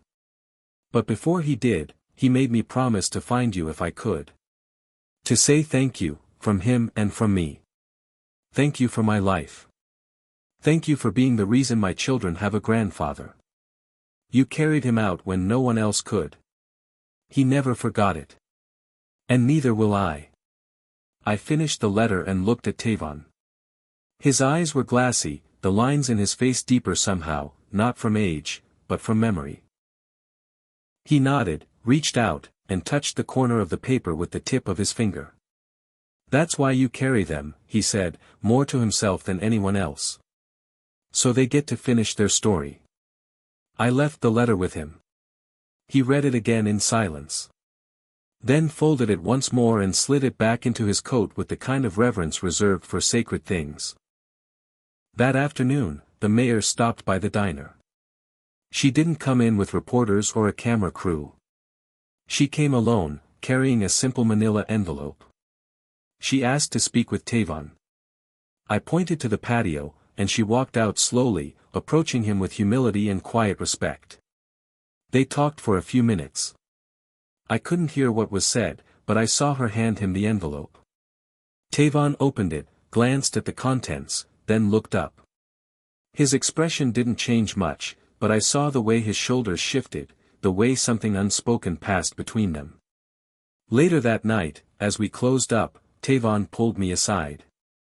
"They're renaming the road," he said, his voice soft, almost uncertain. "The one where my shop sits." I paused, unsure what to say. "What will it be called?" He looked down, a ghost of a smile playing at the edge of his lips. "Silent Service Way." I felt the breath catch in my throat. It was perfect. Not dramatic. Not flashy. Just right. Like Tavon himself. The next day, someone painted a small sign and hung it on the fence beside the patio. Reserved in memory of the ones who carried the mission. Beneath it, someone had drawn a tiny version of the dagger and anchor. Tavon didn't speak about it much after that. He just kept coming in, drinking his coffee, nodding to familiar faces, and occasionally, only occasionally, sharing a memory that left us all a little more awake than before. And in the quiet moments, when the diner was still and the steam from his cup rose like breath from a forgotten place, you could almost hear it. The sound of a country beginning to remember. It was a crisp Thursday morning when the phone behind the counter rang with a tone sharper than usual. Todd answered it with his usual half-distracted manner, but his posture straightened almost immediately. He nodded a few times, scribbled something on the corner of a napkin, and hung up slowly, his face unreadable. I glanced up from where I was restocking the napkin dispensers, expecting some complaint or routine delivery call, but Todd walked over with the folded napkin in his hand like it was something fragile. He placed it on the counter and looked at me with an expression I had never seen on his face before. "That was City Hall," he said. "The mayor wants to meet with Tavon. Personally." I wiped my hands on my apron and looked at the napkin where Todd had written the words Veterans Day Ceremony, Keynote Speaker Request. It took me a moment to process what it meant. Not a private recognition. Not a quiet gesture. The city wanted Tavon to speak. To stand before the entire community, veterans, families, children, officials, and share something of himself. I felt a strange combination of pride and nervousness on his behalf. Tavon didn't ask for spotlights. He lived by a creed that never required applause. The idea of him standing on a stage in front of hundreds of people, possibly more, seemed almost impossible to imagine. That evening, I walked the letter down to his auto shop. It sat just off the newly renamed Silent Service Way, a squat one-story building with faded blue paint and a crooked sign that read Tavon's Repair. He was there, as always, sleeves rolled up, grease on his hands, bent over the hood of a truck that looked older than I was. I waited until he wiped his hands clean and noticed me. He gave a quiet nod, the kind he reserved for greetings without ceremony. I held up the envelope. "From the mayor," I said. "She wants you to speak at the Veterans Day event. Said it would mean a lot." Tavon didn't take the envelope right away. He looked at it like it was something too delicate to touch. Then he stepped back, leaned against the hood of the truck, and let out a long breath. "I haven't spoken in front of a crowd since. I can't even remember when," he said. "You don't have to," I replied. "But I think it would matter. Not just to them. To everyone who's been waiting to hear a voice like yours." He finally took the envelope, ran a thumb along the seal, but didn't open it yet. His eyes were far away again, but not distant. Focused. Considering. "If I do it," he said, "it's not to talk about medals or missions. It's not for applause." "I don't think they expect that," I said. "I think they just want to know what silence sounds like when it's finally heard." He looked at me then, really looked, and something shifted in his expression. A decision. A promise. "I'll go," he said. The day of the ceremony arrived with a sky so blue it looked like it had been painted for the occasion. Rows of folding chairs filled the town square. Flags lined the perimeter, fluttering softly in the breeze. The podium had been placed beneath the statue of a World War II soldier, and behind it stood a banner that read honoring all who served, especially those who were forgotten. Tavon arrived in his usual way, no entourage, no fanfare. Just him, in a clean button-down shirt, his prosthetic polished, the cuff of his sleeve rolled back just enough to show the tattoo that had once been mocked, once ignored, and was now revered. Jackson walked beside him, dressed in full uniform, but stayed 2 steps back, as if protecting something sacred without needing to say it out loud. The mayor greeted him at the steps of the platform. She offered her hand, then leaned in and whispered something I couldn't hear. Tavon nodded once, then climbed the stairs with the same deliberate pace he used to walk through the diner, each step measured, strong, unapologetic. The audience was silent as he approached the microphone. No music played. No one shuffled in their seat. The air itself seemed to still. Tavon looked out over the crowd, eyes scanning the faces. Veterans with hats from different wars. Children sitting on their parents' shoulders. Teachers. Mechanics. Grocery clerks. Neighbors. All of them waiting, not for a performance, but for truth. When he spoke, his voice was low, worn, but clear. "I'm not a hero," he said. "I'm not a legend. I just did the right thing when it was hard to know what that meant. And when I came home, I tried to live quiet. Not because I was hiding. But because the ones who didn't make it back deserve the noise more than I do." He paused, hands resting on the edges of the podium. "I didn't think anyone would ever ask me to speak again.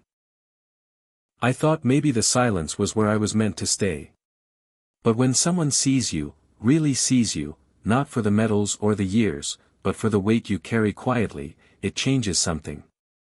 It reminds you that maybe the mission isn't over." He looked toward the back of the crowd, where a group of teenagers stood with phones lowered, listening. "I don't need statues or parades," he said. "But if my voice helps even one person feel remembered, if it helped someone keep going one more day, then I'd do it again tomorrow. That was all. He stepped back from the microphone. The square didn't erupt into cheers. It didn't need to. Instead, the entire audience rose slowly, silently, standing not in celebration, but in respect. Hands clutched hearts. Heads bowed. And in that moment, Tavon stood not alone, but surrounded by a town that finally understood what it meant to carry something too heavy for words. No speech could have done more. Because what Tavon gave them wasn't just a story. It was a mirror. And they finally saw themselves in it. Hit subscribe and leave a comment with where you're watching from. This story might just spark a new beginning. What's one thing that always pushes you forward, even when things get tough? The applause never came, not in the way you might expect. There was no roaring crowd, no bursts of cheering or standing ovations that shattered the quiet. Instead, the entire square stood still, reverent, like the earth itself had taken a breath and held it.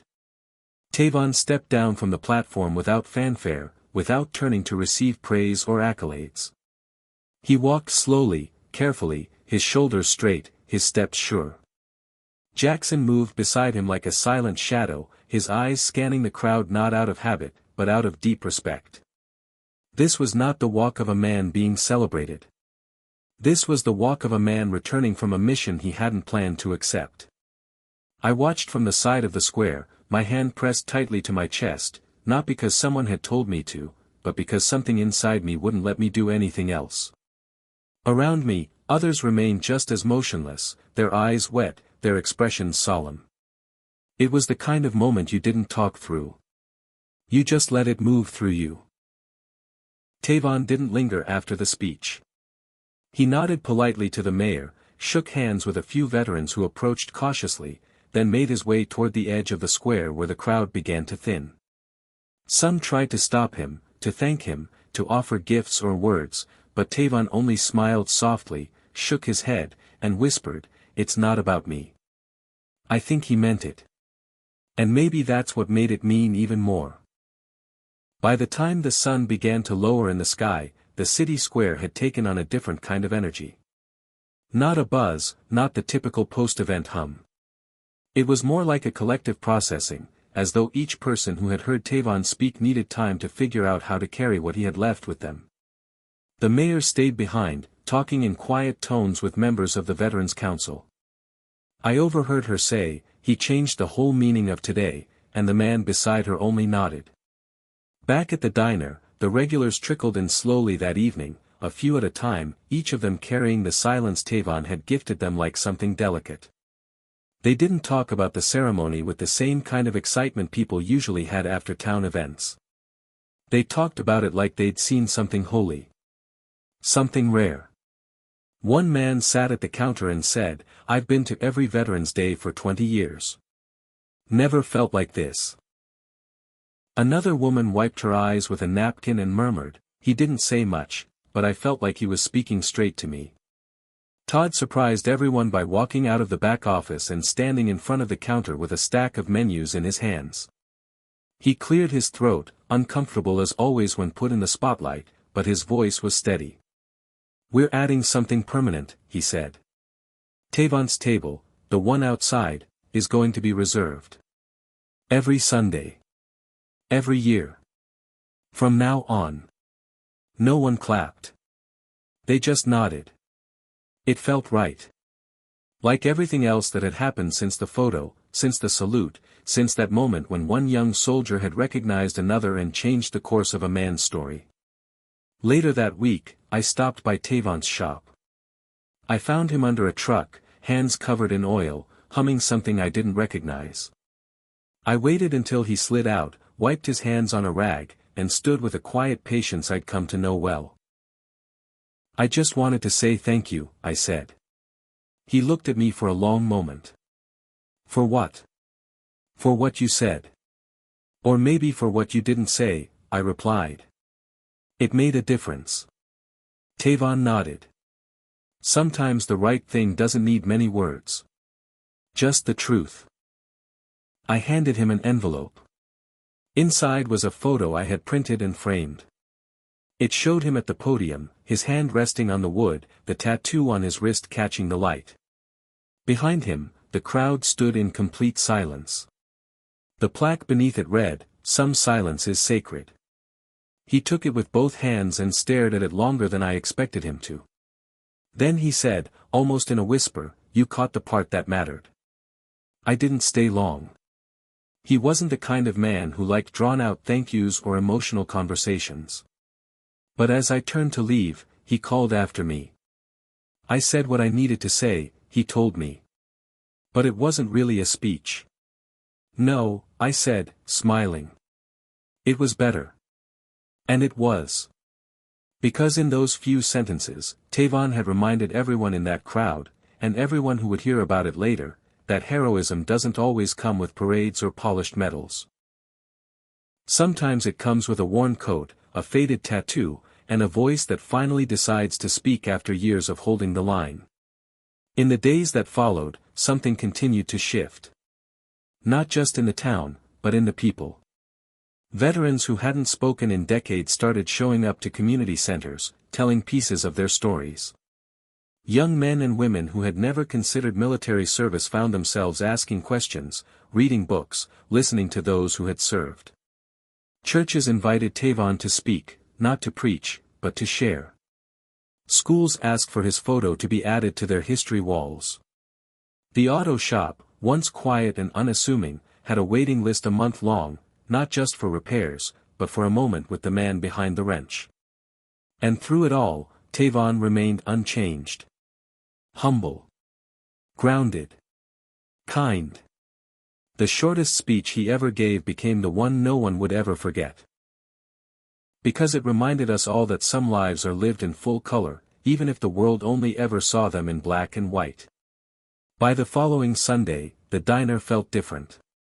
It wasn't just the fuller tables or the quiet chatter of new faces leaning in to whisper stories they'd heard about Tavon. It was the way people moved, slower, more deliberate, like they were walking through a place that had become sacred.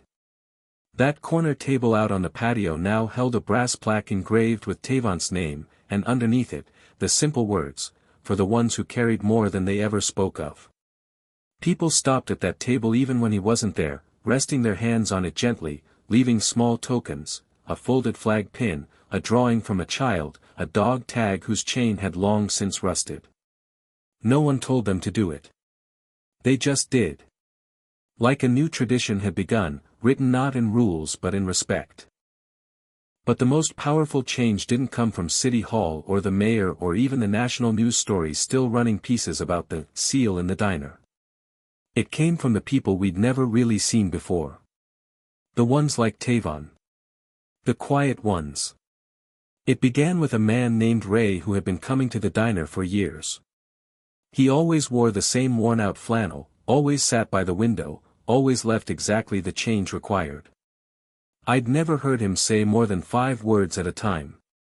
But that Sunday, after Tavon had finished his breakfast and stepped outside for a moment of fresh air, Ray got up from his booth and approached the bulletin board near the counter.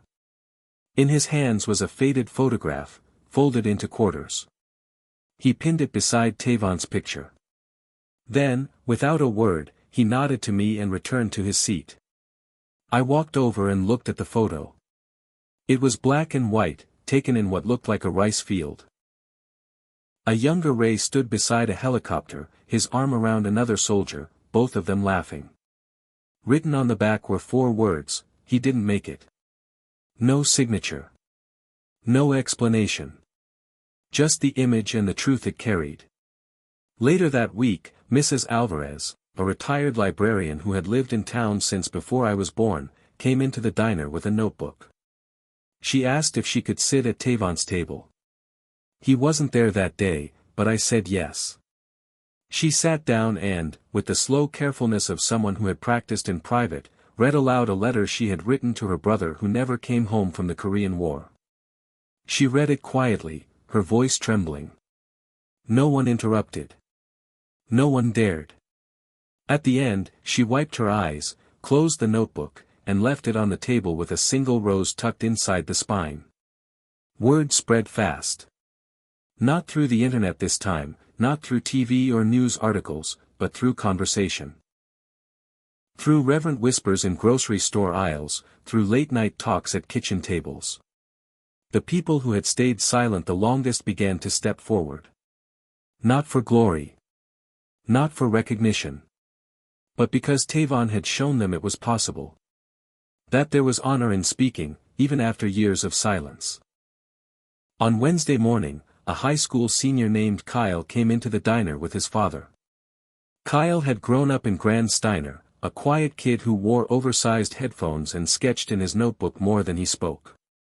His father, a man with sharp features and a back that looked like it had never fully relaxed, stood in front of Tavon's table holding something wrapped in cloth. "My son wants to ask you something," the man said. Tavon, seated with his usual coffee, raised his eyes without speaking. Kyle stepped forward, his voice shaking. "I'm supposed to give a speech at school next week for Veterans Day. I didn't know what to say until I saw your picture. Would it be okay if I talked about you?" Tavon looked at the boy for a long moment, then nodded. "Only if you tell the truth." Kyle smiled nervously. "I will." His father unwrapped the cloth and laid down a small wooden box. Inside was a ribbon from the Gulf War. He looked at Tavon and said quietly, "I served too. But I never told him. Until last week." Tavon nodded again, not needing to say more. That was how it continued. Quiet moment after quiet moment. A town opening up not with noise, but with presence. People began writing letters to the local newspaper, not with complaints, but with confessions. With tributes. With words they had never dared to speak before. One by one, they came forward. A former Marine who'd lost his best friend in Fallujah. A retired nurse who had treated wounded soldiers in Vietnam and still saw their faces in dreams. A janitor from the elementary school who had once served in the 101st Airborne and had never told a soul. None of them had been seeking attention. They weren't looking for medals. They just wanted someone to know.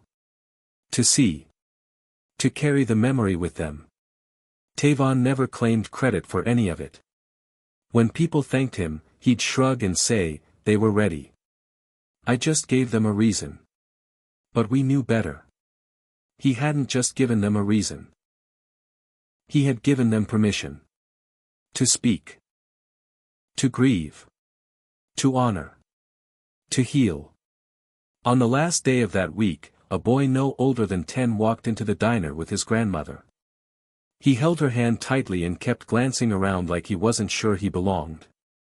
When they reached Tavon's table, he let go of her hand, stepped forward, and placed a single sheet of notebook paper beside the coffee cup. It read, "My uncle was in the army. I never met him. But my mom says I look just like him. Thank you for helping people remember."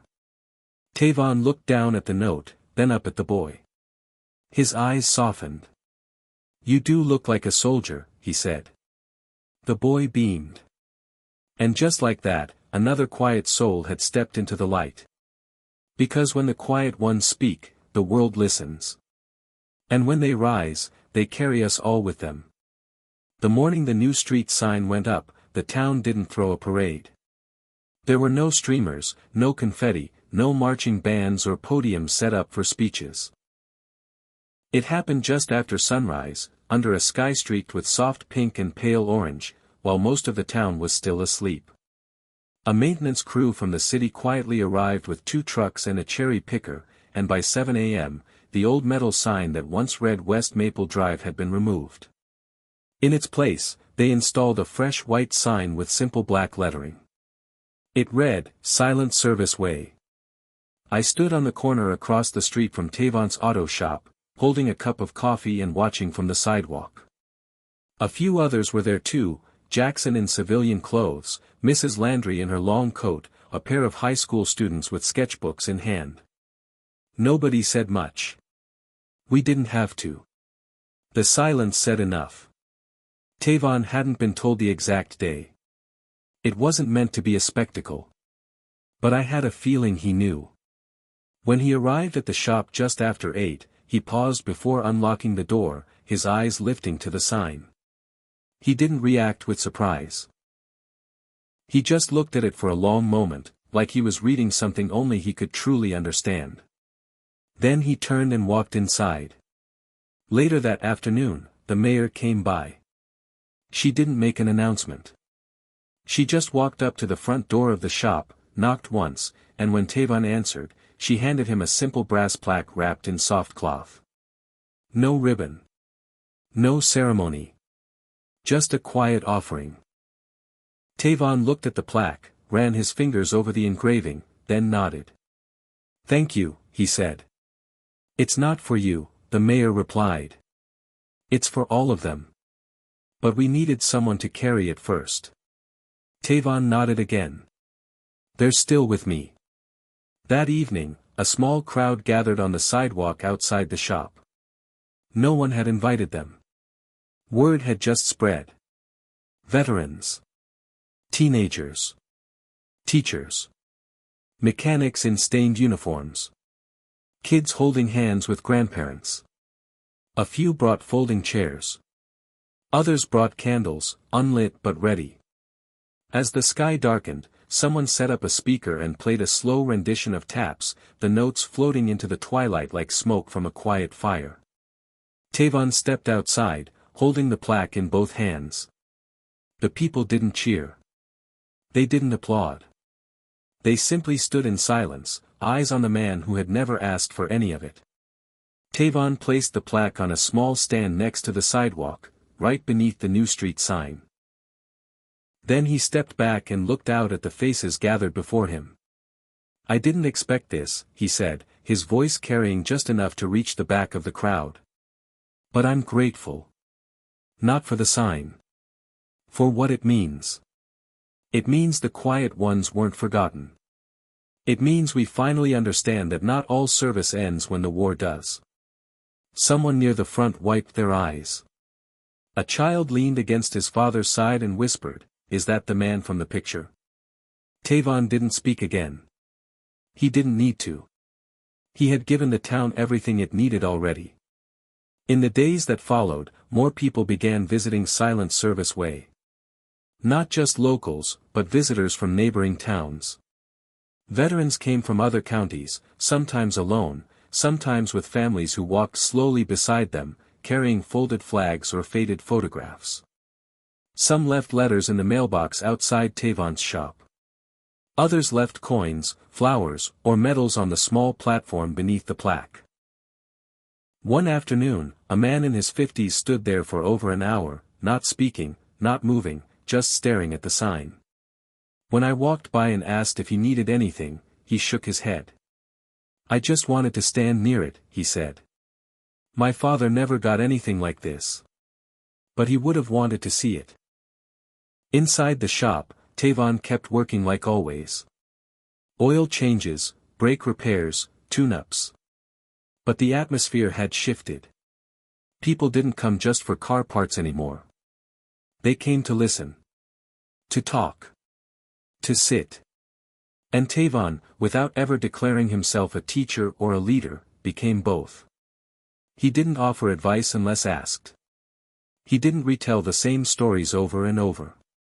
But when someone truly needed to understand what it meant to serve without recognition, to carry the weight of others' silence, Tavon would nod, put down his wrench, and sit beside them until the conversation unfolded. One day, a group of students from the high school arrived with paint buckets and brushes. They knocked on the shop's front door and said they were there to help repaint the exterior.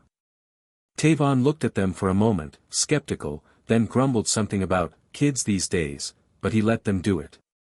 By sunset, the walls had been repainted in a soft gray with white trim. The crooked sign above the garage had been replaced with one that read simply, Tavon's, EST 1984. Underneath in smaller letters were the words, "Silent service still runs here." The week after, 2 retired veterans brought over a brand new tool set and placed it on the workbench without saying a word. Tavon didn't ask who sent it. He didn't need to. None of this had been planned. There was no committee. No coordinated effort. Just a town that had realized it had once looked away from someone who had never asked to be seen, and now wanted to make sure that never happened again. Silent Service Way didn't become famous. It didn't need to. But for those who walked it, for those who stood in its quiet corners and read the names left in ink and photographs, it became a place of reverence. Of reckoning. Of peace. And for Tavon, it became something more. It became proof that the mission he thought had ended so long ago had never really ended at all. It had only just begun to be understood. Tavon didn't like birthdays. Not anymore. Not since they'd become quieter than the years that came before them. He never told anyone when the day arrived, never dropped hints, never mentioned it on accident. As far as he was concerned, it was just another sunrise, another pot of coffee, another wrench in his hand, another breath taken and moved on from. So when the morning of his 85th birthday rolled in with cold light and a soft breeze sweeping through the bay doors of his shop, he expected it to pass just like all the others had, unnoticed and uneventful. But the town had other plans. The first clue came when he unlocked the garage door and found a fresh thermos sitting on the concrete just inside, still warm to the touch. No note, just the rich scent of black coffee and the unmistakable sign that someone had been there before him. Tavon glanced toward the street, empty except for a few parked trucks, then shrugged and carried the thermos inside. He poured a cup, sipped it once, then got to work. An hour later, he heard it. Tires on gravel, more than one set, rolling slowly. He looked up from beneath the hood of a pickup and saw them through the smudged front window. 3 black SUVs, freshly cleaned and gleaming in the morning sun, pulled up silently in front of the shop. Behind them came 2 Humvees, their engines low and steady. Tavon narrowed his eyes, wiped his hands on a rag, and stepped out just as the first doors opened. The first to appear was Sarah Harrington. She stepped out of the back of the last SUV, her dark hair pulled back, her expression unreadable. In her arms, she carried a folded American flag and a small wooden box. She wore no uniform, but everything about her posture said she came with purpose. Tavon froze when he saw her. Recognition hit like a slow wave. She looked like her grandfather. The same eyes. The same steadiness. The same kind of quiet resolve. "Hi," she said, her voice trembling just slightly as she approached. "You probably don't remember me." Tavon blinked once, then nodded. "I do," he said softly. "You have your grandfather's eyes." She smiled, the kind that came from somewhere deep. "We came to honor your birthday," she said. "And to say thank you." Behind her, the remaining doors opened. 7 young men stepped out, clean-cut, dressed in sharp navy uniforms with polished buttons and ribbons that glinted in the light. Each of them moved with precision, their movements crisp and respectful. They didn't speak. They didn't need to. They lined up in formation behind Sarah, their presence enough to turn the entire block into a scene none of us would ever forget. Tavon looked from the flag to the wooden box, then back to Sarah. His voice, when it came, was low and unsure. "What is this?" Sarah stepped closer and opened the box. Inside was a medallion, dark metal with clean engravings that caught the morning sun. His name was etched at the top. Beneath it, G7, SEAL Team Bravo. And below that, "For service above silence." Tavon stared at it, unmoving, until his hands reached forward almost without his permission. He took the box gently, like he was lifting something sacred, and let his thumbs run over the words. For a moment, he didn't speak. His throat tightened. His eyes welled. And when he finally whispered, "I thought they'd forgotten," it wasn't shame or bitterness in his voice. It was disbelief. Sarah stepped forward, her voice barely above the breeze. "We never did." The SEALs behind her moved then, each one stepping forward in unison. One by one, they saluted. Sharp, full, unwavering salutes, each held for a long breath before lowering. Tavon didn't return them immediately. He just stood there, holding the box, letting the weight of the moment sink through him like rain into dry earth.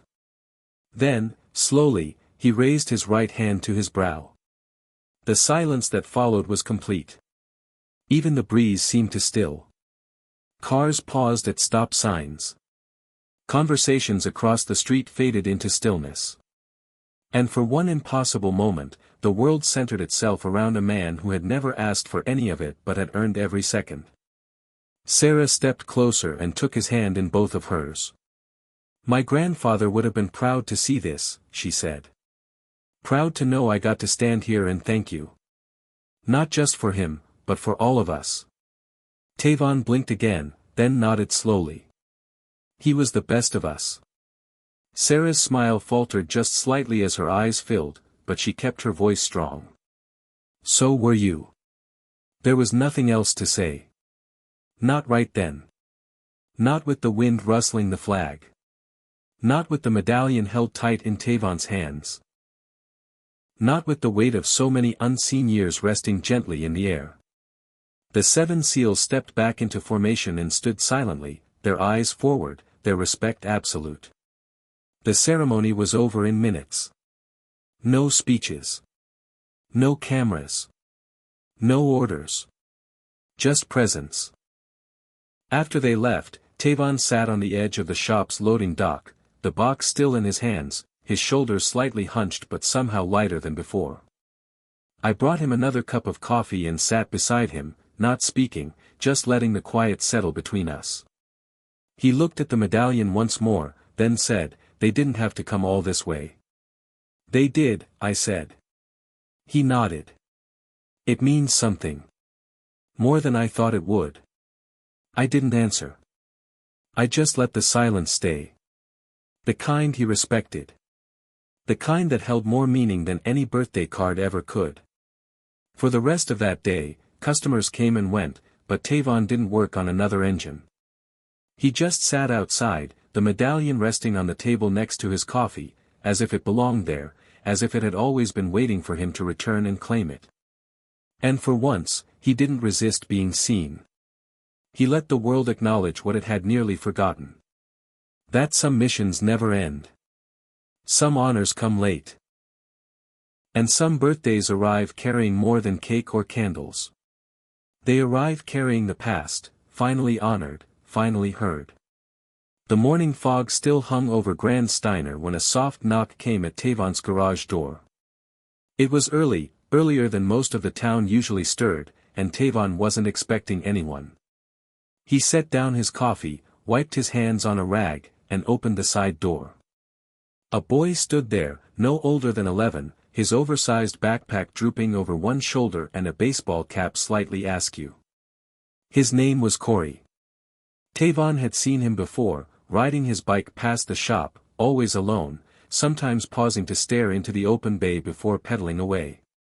But this was the first time Corey had approached the door. Tavon raised an eyebrow and leaned against the doorframe. "You lost, soldier," he said in a gruff voice, half joking. Corey shook his head quickly, eyes wide. "No, sir. I came to ask if I could help." Tavon blinked. "Help with what?" Corey dug into his backpack and pulled out a small wrench. It was scratched and rusty, clearly part of a forgotten toolset. "I want to learn," the boy said, gripping the wrench tightly. "I want to help fix things.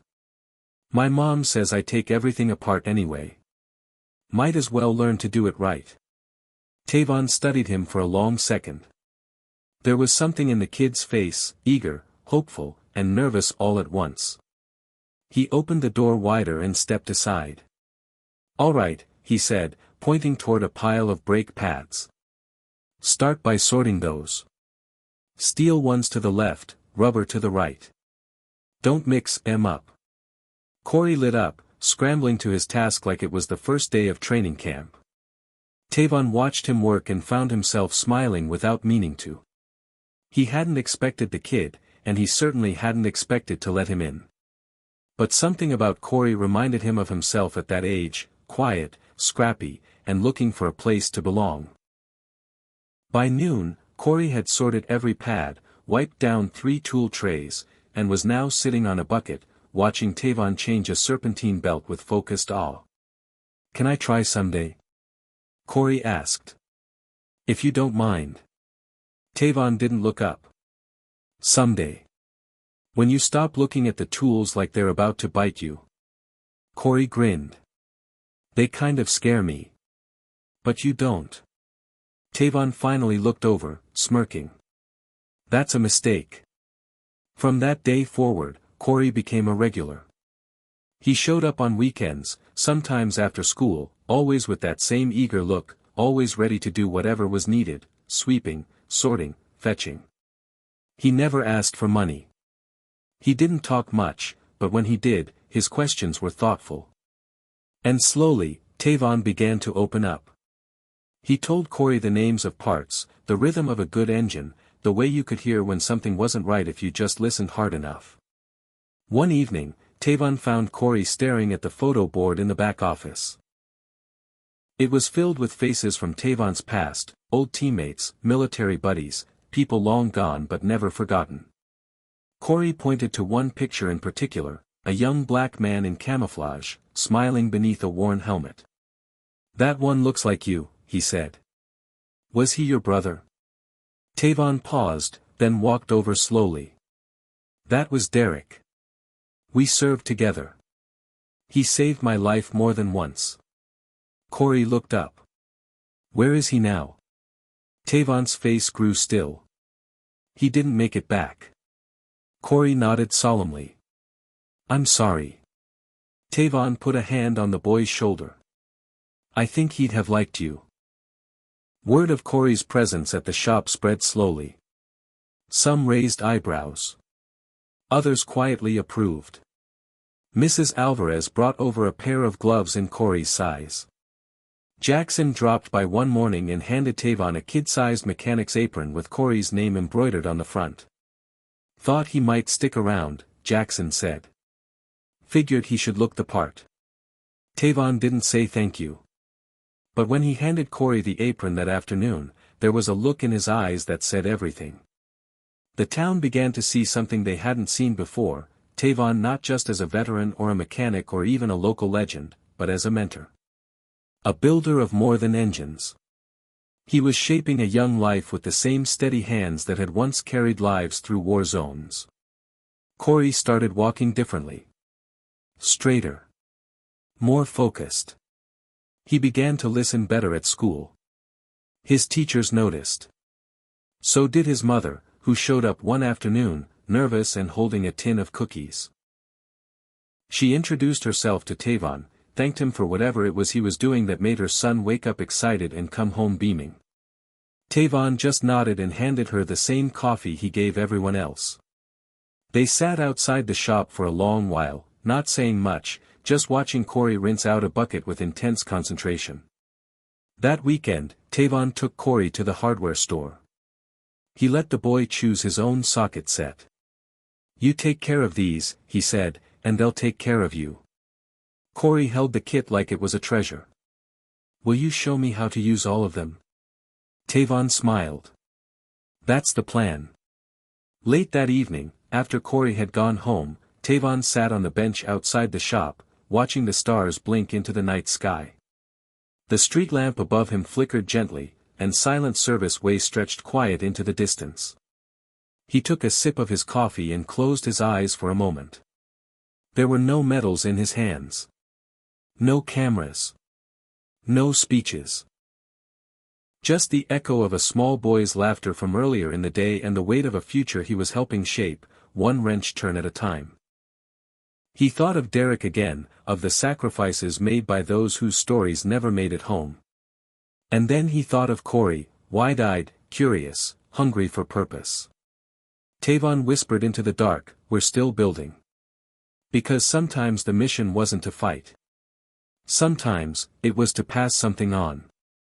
And Tavon knew now, he was far from finished.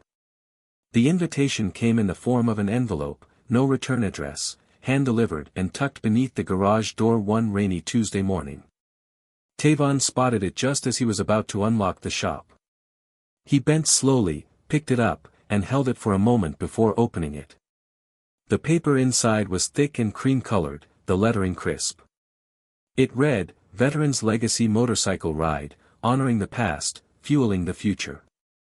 At the bottom was a single line, We ride for those who walked alone. Tavon stared at the words for a long while, his mind spinning not with confusion but with memory. It had been decades since he'd joined a group ride. The last one was for Derek, just after the funeral, when silence had spoken louder than the engines ever could. He hadn't owned a bike in years. But that afternoon, after closing up shop, Tavon walked into the storage unit he rarely visited on the edge of town. Dust rose as he pulled the tarp from the motorcycle buried beneath crates and old uniforms. The bike was still there. Black and chrome, solid and beautiful even after all this time. He ran a hand over the tank and felt a lump rise in his throat. This was the same bike he'd ridden back when the world was both simpler and more dangerous. When he was just a young man trying to forget the sounds of gunfire by drowning them in wind. Over the next few days, Tavon worked on the bike like it was an old friend waking from sleep. He cleaned the fuel lines, replaced the battery, checked the brakes. Corey helped, watching every step, handing him tools with care and curiosity. "Where are you taking it?" he asked one evening as the sun dipped low. Tavon looked up, his fingers stained with oil. "On a ride. For the ones we left behind." Corey nodded solemnly. "Will you ride for Derek?" Tavon met his gaze. "And a few more." He paused, then added, "Maybe someday you'll ride for me." Corey didn't smile. He just said, "I will."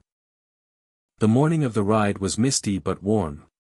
Tavon arrived at the starting line wearing his old leather jacket, the one with fading patches and creased elbows. The crowd was larger than he expected. Rows of motorcycles lined the lot outside the Veterans Center, their chrome reflecting the morning sun as it broke through the fog. Riders of all ages stood beside their bikes, some wearing colors, others in plain denim and leather. There was a hush of anticipation in the air, as if every person knew the importance of what they were about to do. Tavon's bike rumbled to life beneath him, the engine steady and low. As he pulled into line, a few heads turned. Someone whispered his name. A man with a gray beard stepped forward and offered a slow, deliberate nod. "Welcome back, brother." The ride began with the hum of engines, dozens strong, rolling down Silent Service Way like a wave of memory stretching across the town. People lined the sidewalks, holding small flags, saluting as the riders passed. Some clapped. Others stood silently, hands over hearts. Tavon rode near the front, wind cutting across his face, the rhythm of the road steady beneath his wheels. He wasn't thinking about the shop or the garage. He wasn't thinking about the aches in his knees or the years he'd spent trying to stay invisible. He was thinking about the faces. The ones lost. The ones he carried. The ones who never got to ride again. They took a slow route through the hills, past the old mill, through the shaded curves where sunlight filtered down like memory through stained glass. Tavon found himself following instinct, letting the road speak to him. With every mile, something heavy began to lift. It wasn't joy exactly. It was something deeper. Something close to peace. At the halfway stop, they pulled into a clearing where a stage had been set up. A young woman in military dress stepped forward and began to read names aloud. Each name was followed by the toll of a bell. Tavon listened closely. When she said, "Petty Officer Derek James," Tavon closed his eyes and bowed his head. The bell rang. He felt it through his bones. Corey had made him a patch the night before. It was sewn into the inside of his jacket pocket, stitched by hand. It read, "For Derek. For the ones who watched your six." Tavon pressed his fingers to it now and whispered, "Still got yours, brother." On the return leg, something changed. The sky opened fully, sunlight pouring down. The riders loosened up, the roar of the engines now layered with something else, celebration. It was subtle, but it was there. They weren't just honoring the dead anymore. They were carrying them forward. They were riding for life. As they returned to town, Tavon saw a group of children standing on the sidewalk. One of them held a sign that read, "Welcome home, riders." Another waved wildly, trying to catch every biker's attention. Tavon slowed and gave a quick two-finger salute. The kid cheered like it was the 4th of July. Behind him, Corey stood beside his mother, holding a folded flag. His eyes met Tavon's, and in them was something both reverent and electric. Pride, yes, but also understanding. After parking the bike back at the shop, Tavon sat down on the bench outside and just breathed. The rumble of the engine still echoed in his ears, a sound that once meant escape but now meant something entirely different. Now it meant memory. Now it meant legacy. Now it meant belonging. A younger rider walked over and offered Tavon a bottle of water. "First time riding with you," he said. "Hope it's not the last." Tavon took the bottle, cracked it open, and nodded. "You just ride like someone's watching." Someone always is. That night, the town glowed a little differently. The garage lights stayed on longer. People lingered at the diner and on porches. Music played low from radios. Tavon sat with Corey outside, the boys still talking about the sound of the engines and the way the riders had all looked like a family. "They are," Tavon said. "They always were. Just took us a while to remember." Corey looked up. "Will I be part of it one day?" Tavon grinned. "You already are." And as the stars emerged overhead, bright and familiar, Tavon knew something had shifted. This ride wasn't a goodbye. It wasn't even a memorial. It was a promise. The weather had turned. Autumn crept into Grand Steiner with the soft rustle of falling leaves and the faint scent of chimney smoke curling into crisp air. The breeze carried a kind of stillness Tavon knew all too well, the same kind that used to settle over base camps before a mission, or drift through the mess hall before a name was quietly crossed off the roster. It was the kind of quiet that made you stop, look around, and remember. He sat outside the shop that morning, coffee in hand, jacket zipped against the chill.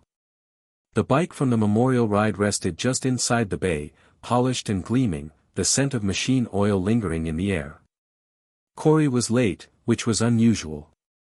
The boy had become as punctual as sunrise. Tavon looked down the road, not out of worry, but instinct. 10 minutes later, Corey appeared, walking slowly beside his mom. He wasn't bouncing with energy the way he usually did. His shoulders slouched. His hands stayed buried in his hoodie. Tavon knew something was off the second he saw him. Corey's mom gave a half smile and a nod, then turned and walked back toward town. Corey climbed up onto the bench and stared at his sneakers. Tavon waited. The boy finally spoke. "My uncle's being deployed."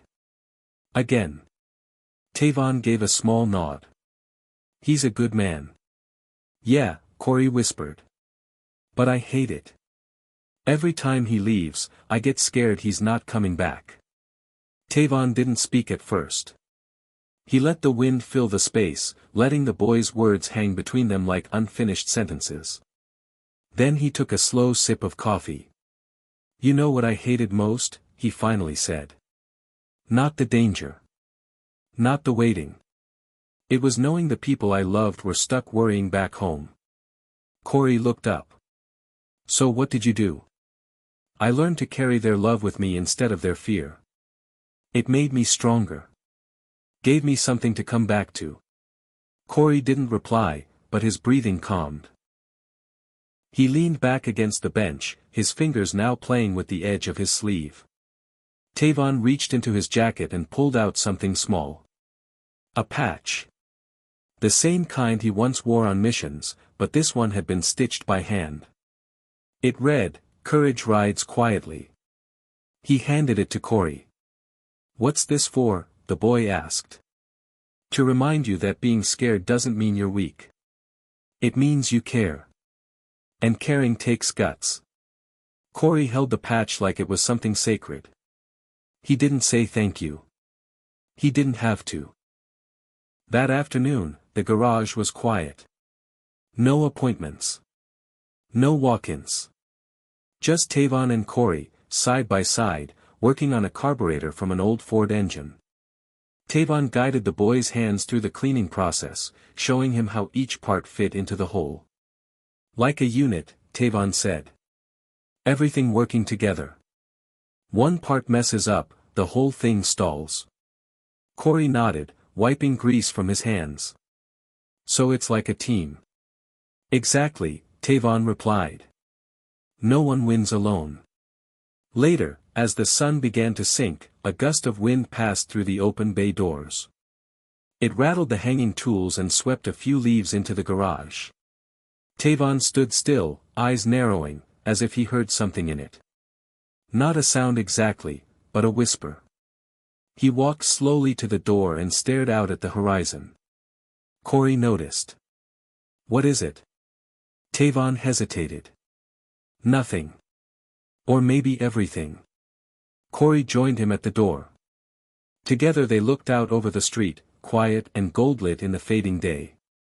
Tavon finally spoke. Sometimes, when the wind shifts like that, I remember their voices. My brothers. The ones who didn't make it back. I hear them like echoes, just for a second. What do they say? Different things, Tavon replied. But mostly, they remind me I'm still here. That I've still got work to do. The silence settled again, but it wasn't heavy. It was peaceful. A shared understanding between two people born in different eras but somehow walking the same path. Tavon turned to Corey. You're gonna grow into something strong, kid. Just keep listening. To you? Corey asked. Tavon smiled. To everything. To engines. To silence. To the wind. It always has something to say. That night, as Tavon closed the shop, he paused to look at the photo wall. He touched a picture of Derek, then one of a younger version of himself, smiling beside a dusty Humvee in the Middle East. He didn't feel sorrow. He felt connection. Not a mourning of the past, but a tether to it. The kind that reminds you every choice you make is shaped by those who shaped you. In the quiet that followed, he walked out into the street, the moon casting long shadows across the pavement. He stopped beneath the silent service way sign and looked up. The wind stirred again, soft and steady. He closed his eyes. I'm still here, he whispered. And in that moment, it wasn't about recognition or medals or memories. It was about the choice to keep showing up. To keep mentoring. To keep building. To keep remembering not just the names of the fallen, but the lessons they left behind. The whisper in the wind didn't fade. It lingered, like a promise. Tavon took one deep breath, then turned back toward the shop, where tomorrow waited, ready to be earned again. The town's grocery store hadn't changed in decades. It still had the same squeaky tiles near the produce section, the same flickering light above the canned goods, and the same little bell that jingled above the entrance when someone walked in. Tavon rarely went there during the day. He preferred the quiet of early mornings or late evenings, when the aisles were mostly empty and he could move at his own pace. That particular Saturday, though, he found himself there just after noon, picking up a few things for the shop. Coffee, hand soap, a jar of pickles he wasn't sure why he always bought but never stopped stocking. He moved with ease through the aisles, nodding to a few familiar faces but not stopping to talk. Tavon wasn't unfriendly, just reserved. His presence commanded respect without ever asking for it. As he turned the corner near the cereal aisle, he saw a young man in uniform. Navy whites. Crisp, fresh, not a wrinkle in sight.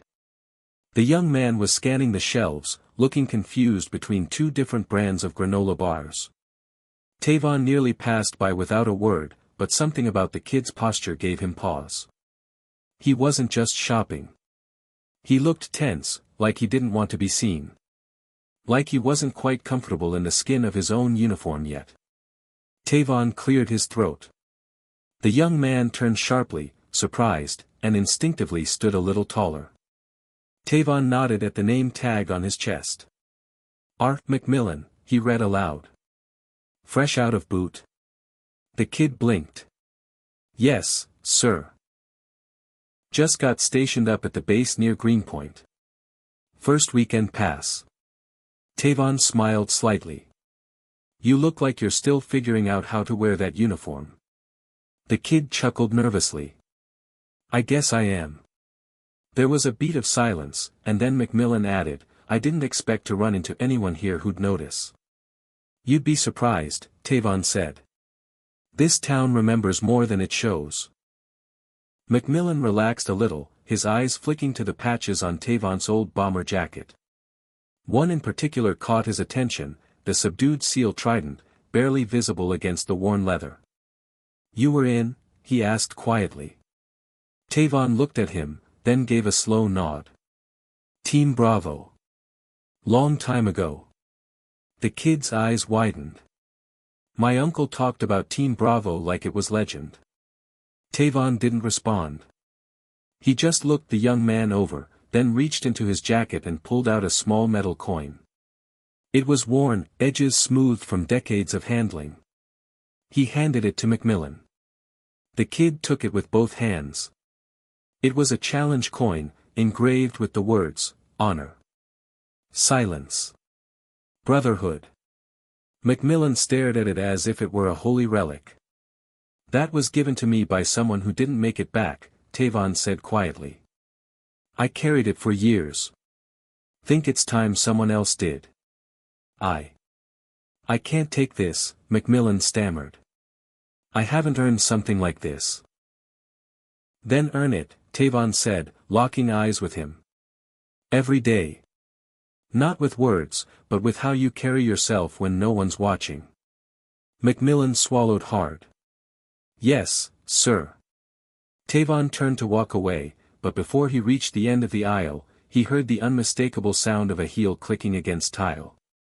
He turned to see McMillan standing straight, chin high, giving him a full military salute in the middle of the grocery store. It was silent, save for the hum of the refrigerator cases. Tavon returned the salute slowly, deliberately. Around them, a few shoppers paused, unsure what they were witnessing but aware it mattered. An old man in the freezer section removed his cap and bowed his head. A teenager pushing a mop stopped mid-swipe and just stared. Tavon lowered his hand and gave McMillan a nod. You'll do all right, he said.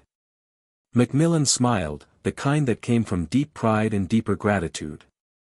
Tavon left without saying more, the bag of groceries tucked under one arm.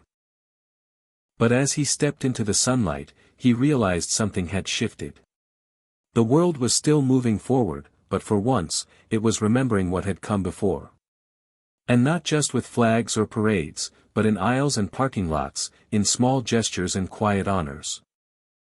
That evening, as he sat in his garage sipping coffee, Tavon looked at the empty coin space in his jacket pocket. He didn't feel a sense of loss. He felt relief. He had passed something forward. Not a coin, but the weight of meaning behind it. And the kid had received it with the kind of reverence that gave Tavon hope for the ones who would follow. Corey showed up not long after, dragging an old bike frame behind him. Think we could fix it? He asked. Tavon looked at the rusted frame, one tire missing, chain half hanging off the sprocket. It's a mess, he said. But yeah. We can fix it. Corey grinned, and together they got to work, the last light of day stretching long shadows across the shop floor. Later that night, Tavon stood by the open bay door and stared at the stars. Somewhere out there, young men and women like McMillan were beginning their stories. And somewhere deep inside, Tavon felt the echo of every salute he'd ever given or received. The aisle in that grocery store had been nothing special, but in that moment, it became sacred. Some honors don't need a ceremony. Some salutes don't need an anthem. They just need to be seen. The morning of the dedication was cool and bright, with clouds drifting lazily across a wide blue sky. The townsfolk of Grand Steiner had gathered at the edge of the park, where a new memorial stood, unveiled only hours ago but already treated with the reverence of something much older. The bronze sculpture gleamed in the sunlight, depicting a soldier standing beside a mechanic's bench, one hand resting on a wrench, the other extended in greeting. A plaque at the base read, "To those who served, and to those who kept serving after." Tavon stood at the edge of the crowd, his weathered hands shoved into the pockets of his old jacket. He hadn't asked for this. He hadn't known the committee was planning to include his likeness in the sculpture. But when he saw the line of children from the local school laying small white flowers at the base, he knew it wasn't really about him at all. It was about what came next. Jackson approached from the side, his dress blues pressed and perfect as always. "You sure you don't want to say something?" he asked, nodding toward the microphone set up at the podium. Tavon shook his head. "Already said enough in my time. Let the silence say the rest." Jackson smiled. "Still teaching lessons without talking." Tavon smirked. "I'm efficient." In the crowd, Corey stood beside his mother, his small hand clutching a folded program. He looked different now, taller, more sure of himself. His eyes were locked on the sculpture, the expression on his face somewhere between awe and determination. When Tavon caught his gaze, the boy lifted his chin and gave the slightest nod. It was the same nod Tavon had once given his teammates before stepping into the unknown. And in that moment, something settled inside him. Not peace exactly, but a kind of completion. The mayor spoke for a while, telling stories of the town's history, of the veterans who'd built its quiet strength, of the sacrifices and unsung service that shaped every sidewalk and storefront. He talked about Tavon without naming him, a man who carried the weight of many but never asked to be seen. People clapped gently. Some wiped their eyes. Tavon stood still, his heart steady. After the ceremony, people mingled around the memorial. Old vets swapped stories. Children ran through the grass. Tavon stayed off to the side, until a young woman approached. She wore a navy pin on her lapel and had the sharp eyes of someone used to command. "Mr. Tavon?" she asked. "I'm Lieutenant Kara Evans. I've heard about you." Tavon tilted his head. "Depends what you heard." She smiled. "That you taught more without saying much than most men do in a lifetime." Tavon didn't respond, just nodded. She handed him a small folder. Inside was a certificate signed by the Secretary of the Navy. For lifetime mentorship and community service. He closed it gently and handed it back. "You keep that," he said. "Put it where the next kid can see it. That's what it's for." Kara nodded. "Understood." Later that afternoon, back at the garage, Corey helped Tavon hang a new sign above the office door. It wasn't flashy. Just 3 words carved into dark wood, "The mission continues." The boy asked what it meant. Tavon thought for a long moment. "Means we never stop showing up," he said. "Even when the war's over. Especially then." That evening, Tavon sat outside with Corey as the sun dipped low. They shared a simple meal, sandwiches and lemonade, and talked about engines, school, the stars. At one point, Corey leaned back and asked, "Do you think they're proud? The ones who didn't come back?" Tavon looked up at the sky, where the first stars had begun to blink. "Yeah," he said softly. "I do." Then the boy said something that stopped Tavon cold. "I want to be like you when I grow up. Not just the soldier part. The after part." Tavon looked at him, heart full and quiet. "The after part's the hardest," he said. "But it's where the real work is." Corey nodded, eyes shining. "Then I want to do the hard part too." Night fell over Grand Steiner, slow and golden. The garage lights stayed on late, glowing like a beacon in the quiet town. A soft breeze stirred the leaves, and in the distance, the flag above the memorial rustled gently in the wind. Tavon sat there for a long time, watching the boy sketch something in his notebook, a blueprint for a custom bike, or maybe something more. He didn't interrupt. He just watched, knowing that every line the boy drew was another link in a chain stretching forward. Legacy wasn't something you left behind.